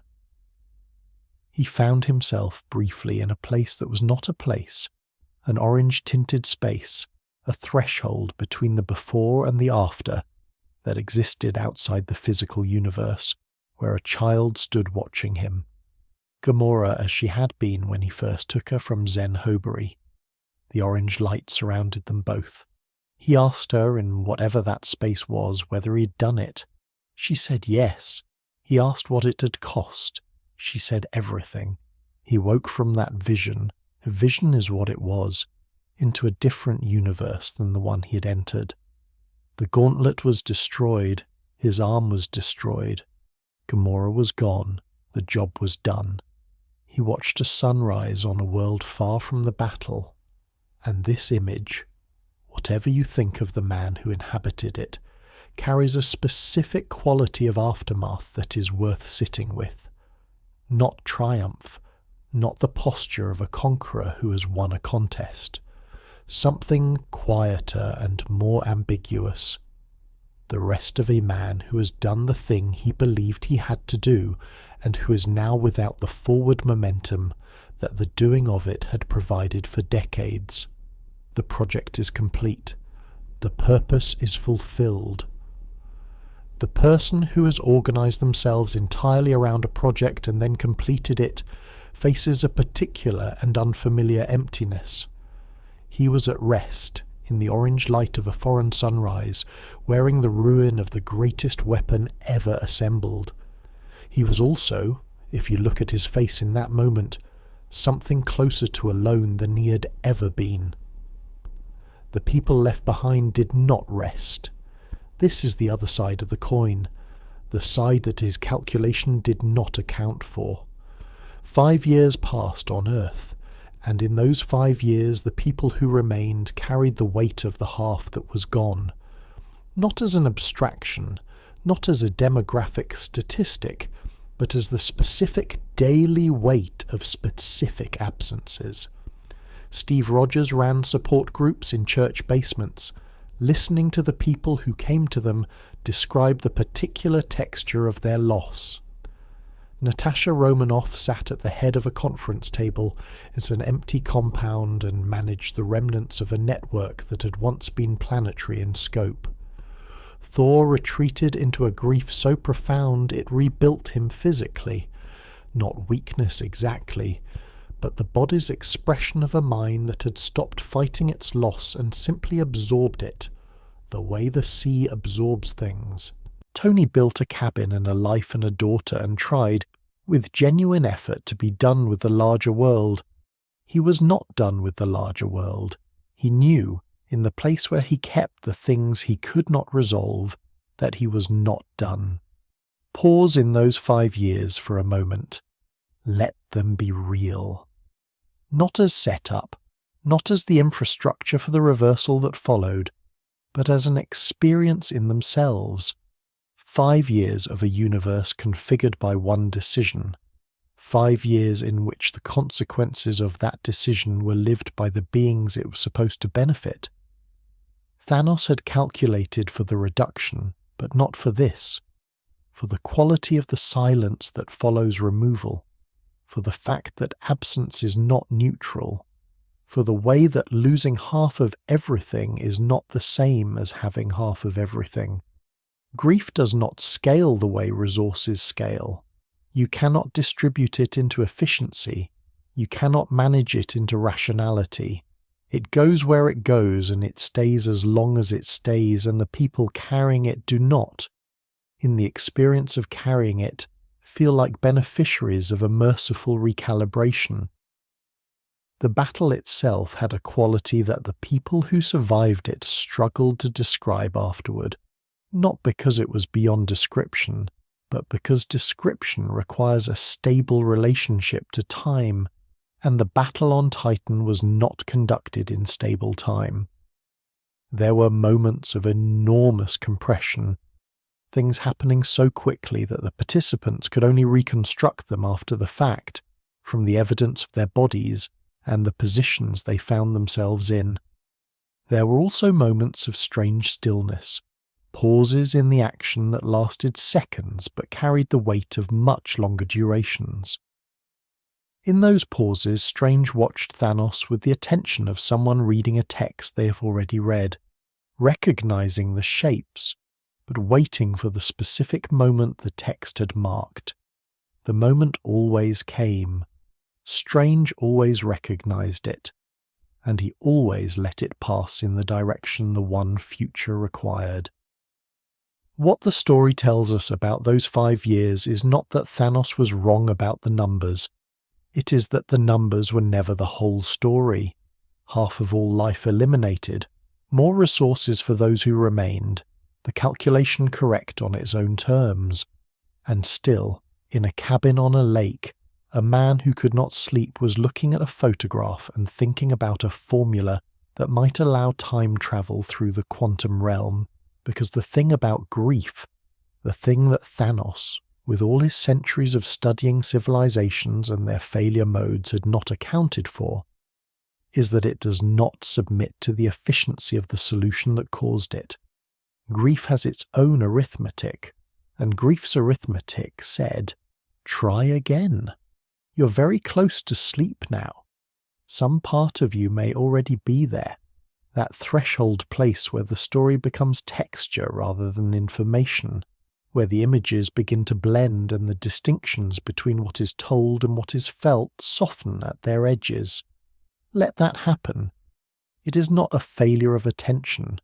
It is the attention doing exactly what sleep needs it to do.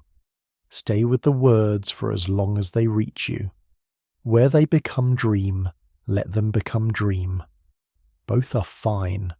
Both lead to the same quiet place. The garden world was his retirement. That is the most ordinary possible way to describe it, and it is also, somehow, the most accurate. After the snap, after the orange threshold with Gamora's child ghost, after the sunrise on the foreign planet where he first understood that the work was done, he found a place, a world without a name in any common tongue, without a civilization, without anyone who had thought to claim or catalogue it. It had soil and water and a quality of light that suited him, a sky whose colour at dusk reminded him of something he did not name, but that you can identify without difficulty. He built something small there, a structure barely large enough to shelter one person, without the engineering elegance of Titan's towers, without the precision of anything he had built before. It was functional and nothing more. He built a field and he planted it.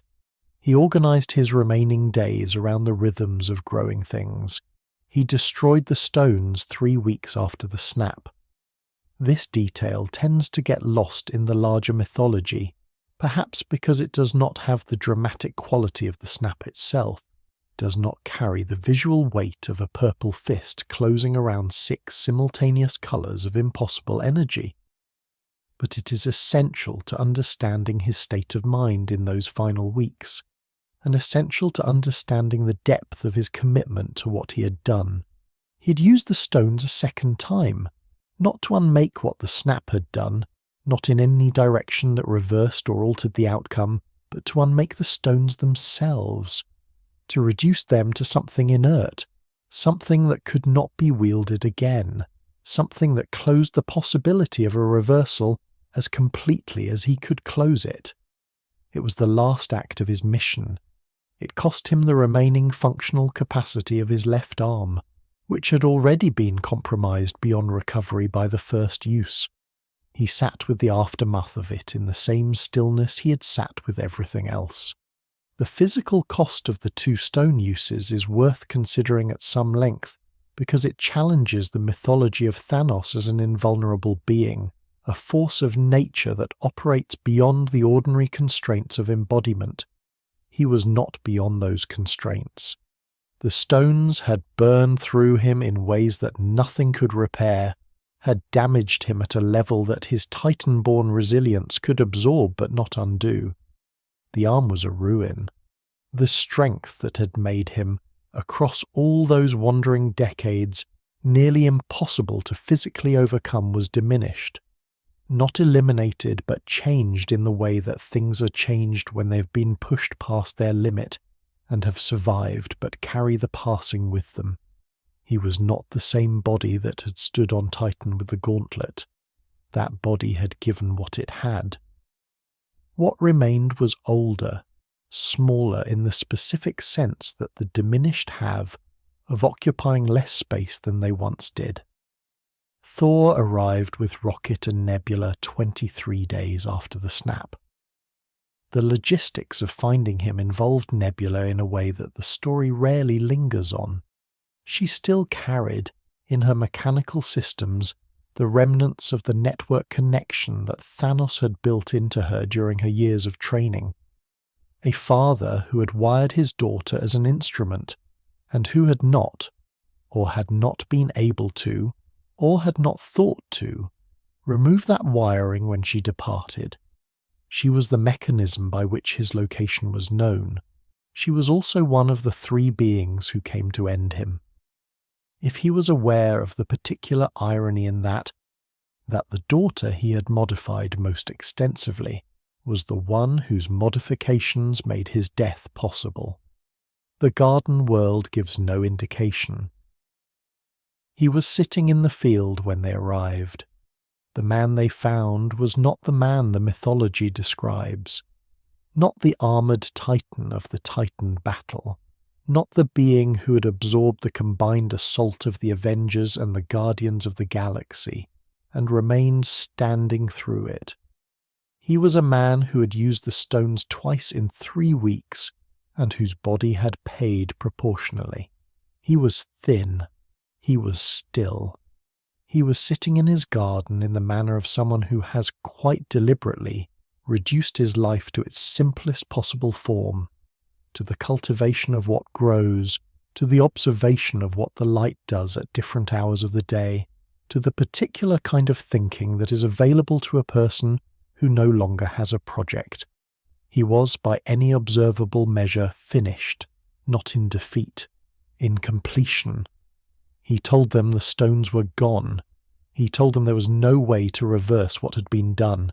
He told them this not with triumph, not with the satisfaction of someone who has outmaneuvered his enemies, but with a flatness that was more disquieting than either of those would have been. The flatness of a man who has arrived at the truth of a situation and has, finally, nothing more to add to it. He was not performing resignation. He was not calculating how to use the appearance of defeat to his advantage. He was reporting a fact to people who needed to hear it, in the manner of someone who understands that the delivery of a fact they do not want to receive is not his problem to manage. The stones were gone. The future he had made was permanent. That was the full content of what he had to say. Thor killed him then. With Stormbreaker, which is among the most powerful weapons that Asgardian craftsmanship has ever produced, forged in the dying heat of a star, capable of killing beings that other weapons could not touch. He took the head this time. This was not brutality. It was the correction of an error he had made in Wakanda, where he had struck for the chest in a moment of fury and satisfaction, and had arrived a second too late to prevent the snap. The head was the accurate choice. The accurate choice was made. And the man who had spent decades pursuing the most ambitious project in the history of the universe was gone, in a garden on a world with no name, 3 weeks after completing the thing he'd given everything to complete. Sit with the moment of his death for a breath. Not to mourn him, not to celebrate the justice of it, simply to hold the particular quality of an ending that does not feel like resolution, because the thing he did was not undone by his death, and the question of whether he was right was not answered by his death, and the grief of the people whose losses his death did not address was not diminished by his death. He was gone, and everything was exactly as it had been before they found him, except that there was now no longer the possibility of asking him anything. That possibility, the possibility of the question, closed when Thor closed it. Whatever answers he carried about Titan, about the wandering years, about the moment on Vormir, about what he actually felt in the orange threshold with the child ghost of Gamora, those answers went with him. Thor carried the weight of that kill differently than he carried others. He returned to the compound and sat down with the particular stillness of a man who has done the right thing, and found that doing the right thing did not produce the feeling he expected. What he had expected, perhaps, was some measure of relief, the relief of resolution, of having applied the correct force to the source of the damage. What he had instead was the unchanged fact of all the losses, his mother, whose death preceded the snap by years but who lived in him with undiminished weight. Loki, killed by Thanos before the snap, killed with his hands, killed while trying to act with the courage that his complicated life had always made difficult for him. Half the universe dissolved. None of it was different now. The source of it was gone. The damage was the same. The 5 years that followed his death were not shaped by his absence. They were shaped by his presence in the form of the act he had committed. He was gone, but the snap remained, fully, permanently, with perfect fidelity to his intention. The universe he had remade was continuing to be remade, in the daily lives of everyone who lived in it, in the empty spaces and the changed routines and the particular weight that absence acquires when it has been present long enough to begin to feel like a permanent condition rather than a temporary one. He was not alive. His decision was more alive than ever. It animated every conversation that Steve Rogers facilitated in those church basements, every monitoring report that Natasha reviewed in the empty compound, every morning that Tony spent in a house that contained a small person who would not exist if the snap had not happened, and a large grief that would not exist for the same reason. The dead man in the garden, the field he planted, which continued to grow after he was gone, because fields do not stop growing when the person who planted them dies. The structure he built with his compromised hands, still standing on a world no one had named or would name, under a sky whose colour at dusk was the colour of something he had loved before he had the capacity to understand what love would cost him. These images do not carry the weight of villainy. They carry the weight of aftermath, of a life that was enormous in its ambition and its damage and its certainty, lived down finally to its smallest element, a man, a field, a season. The figure who had moved through the galaxy like a force of nature, spending his last weeks paying attention to what the light did on the surface of things.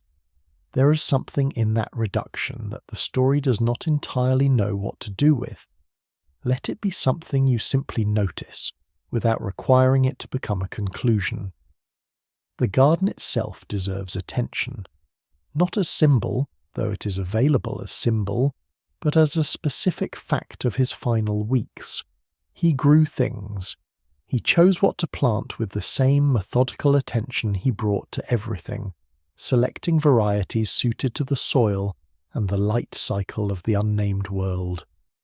He worked the field with his one functional arm, which is itself a particular image, the being who had wielded 6 stones simultaneously, who'd stood under the combined assault of the universe's most capable defenders and remained upright, learning to compensate for a ruined arm with the adjustments that ordinary physical labour requires of ordinary bodies. He had never been ordinary. The garden made him ordinary in the specific way that physical work makes everyone ordinary, demanding the same quality of attention from the exceptional as from the mundane, caring nothing for philosophy or history or the scale of what the hands had previously done. Let your breath carry you past the garden now, gently. Let the images of that world soften and recede. The cultivated rose, the bare structure, the dusk-coloured sky with its unnamed hue. The next chapter is the last chapter.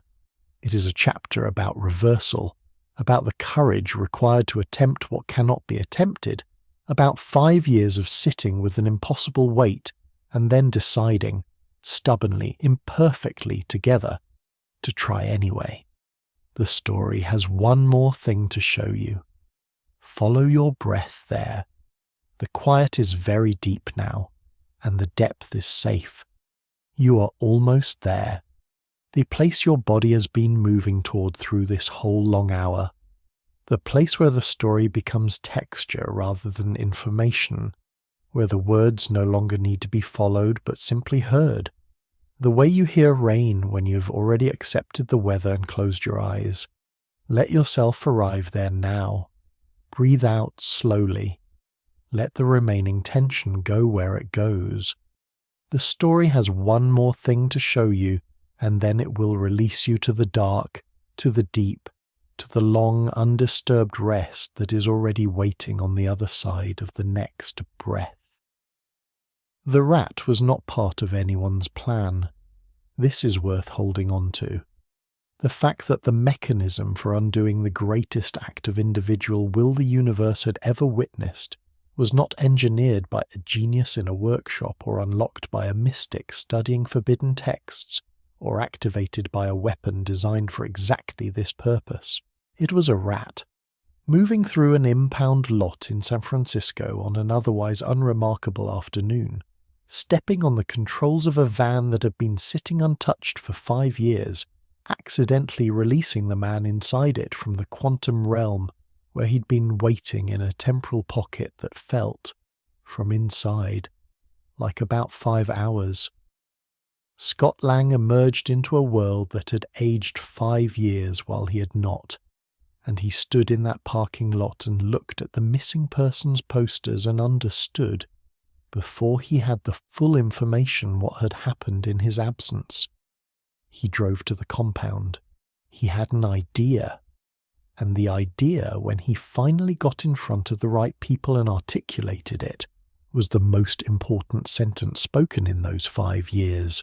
What if we could go back? Natasha heard it first, in the manner of someone who's been waiting for the problem to present a new angle, without admitting to herself that she had been waiting. Steve heard it next with the quiet attention of a man who has spent 5 years running support groups, because running support groups was the one thing he could do that was not nothing, who has been present to more grief than any person should be required to hold, and who has, nonetheless, held it because the alternative was to abandon the people carrying it to carry it alone. They brought it to Tony, who was in the cabin with his wife and his daughter on a lake in an October that had the particular quality of light that October has when the air is cold enough to be clear and the leaves are still holding their colour. Tony heard the idea and calculated the cost of it and said no. The no was not dishonest. It was the no of a man who had built something worth protecting and who understood, with the precision that was his most consistent characteristic, what re-entering the larger fight would require of the thing he had built.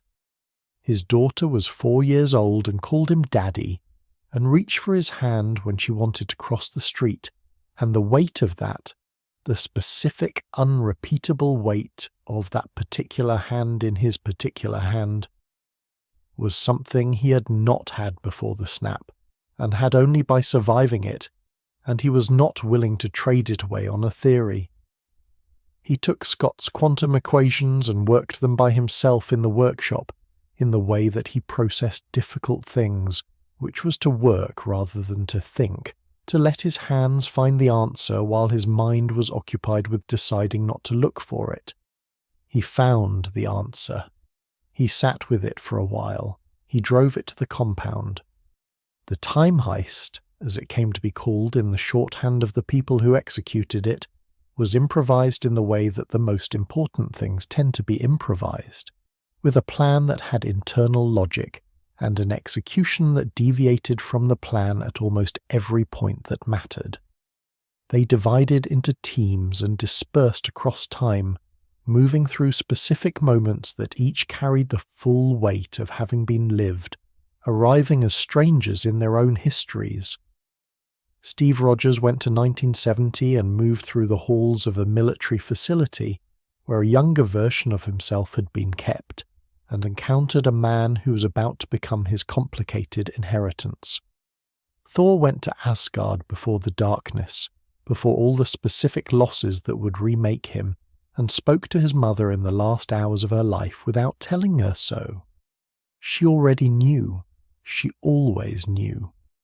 Tony went to 1970 and saw his father, and this is the encounter that the story handles with the most delicacy, because it is the encounter that reveals what Tony had needed most and had spent his whole life without. Howard Stark in 1970 was a man on the verge of fatherhood, the fatherhood that would produce Tony, the fatherhood he would be insufficient for in ways that shape Tony's entire psychology. Tony met him in a hallway and they talked, briefly, in the way that strangers talk when they're sharing a corridor and happen to fall into step. Howard said things to this stranger that he would not or could not say to his son. He said them because the stranger was not his son, and the performance of fatherhood was not required, and what came out in the absence of the performance was something truer. Tony carried those words away from 1970 and into everything that followed, and they went with him all the way to the end. They gathered the stones. The process was uneven. The past does not yield its key moments easily, which is to say that every moment they returned to carried its weight intact, undiminished by the fact that the people revisiting it had lived beyond it. Natasha and Clint went to Vormir, which was the worst possible assignment for two people who had been each other's constant for years, who had held each other through everything, who each understood immediately what the Soul Stone would demand of them. What followed between them on that cliff was not a fight in any ordinary sense.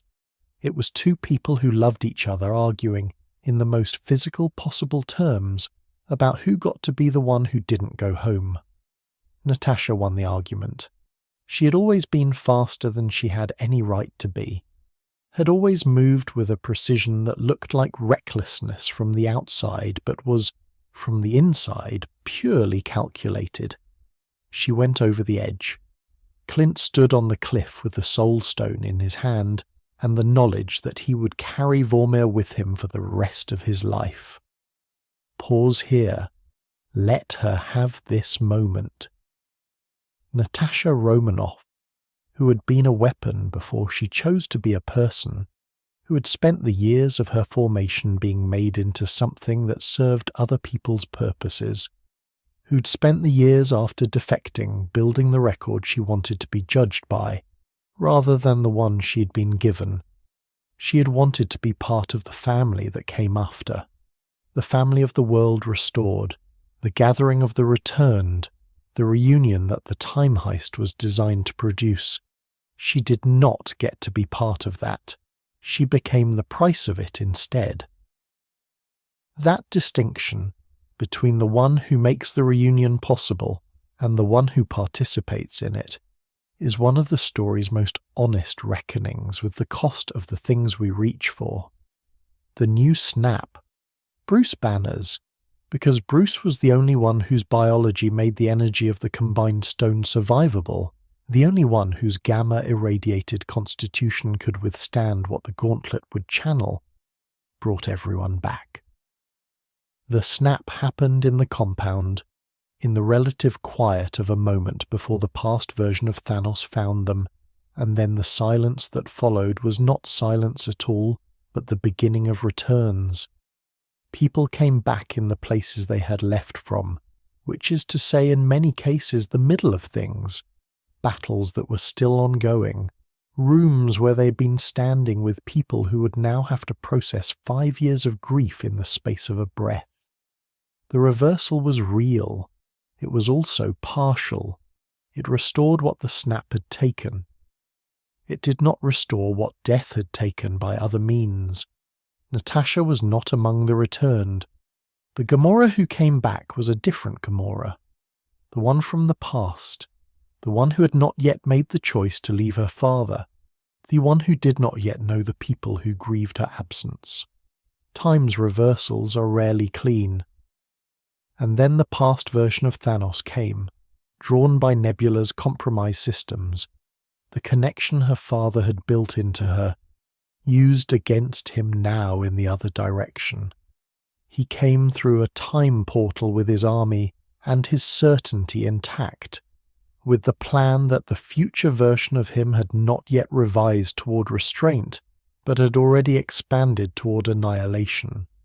He wanted to destroy everything and start again. Not the merciful half-removal of the future plan, the total erasure. He looked at what the Avengers had done and found it insufficient, found the persistence of the people who had survived his intervention, their refusal to accept the gift he'd given them, their insistence on reversing his work, evidence that the original approach had been too gentle. He had arrived in the future as something worse than the version that had already done the worst thing in the story. What stopped him was the same thing that had always been his blind spot and the universe's argument against him, the assumption that he was the only one with a mission. He was not. Steve Rogers picked up Mjolnir, which is its own chapter, worthy of its own quiet contemplation, and stood alone in a ruined field against an army, because standing alone against armies was what Steve Rogers did when the alternative was to not stand, and the alternative was never acceptable to him. 3,000 beings came through the portals then. The combined forces of everything that opposed what Thanos had decided the universe should be, assembled in the specific way that only genuine cooperation, not commanded, not coerced, but freely given by beings who had each made their own calculation and arrived at the same direction, can assemble. It was, in the only sense that mattered, the answer to his philosophy. Tony made the choice in the last possible moment.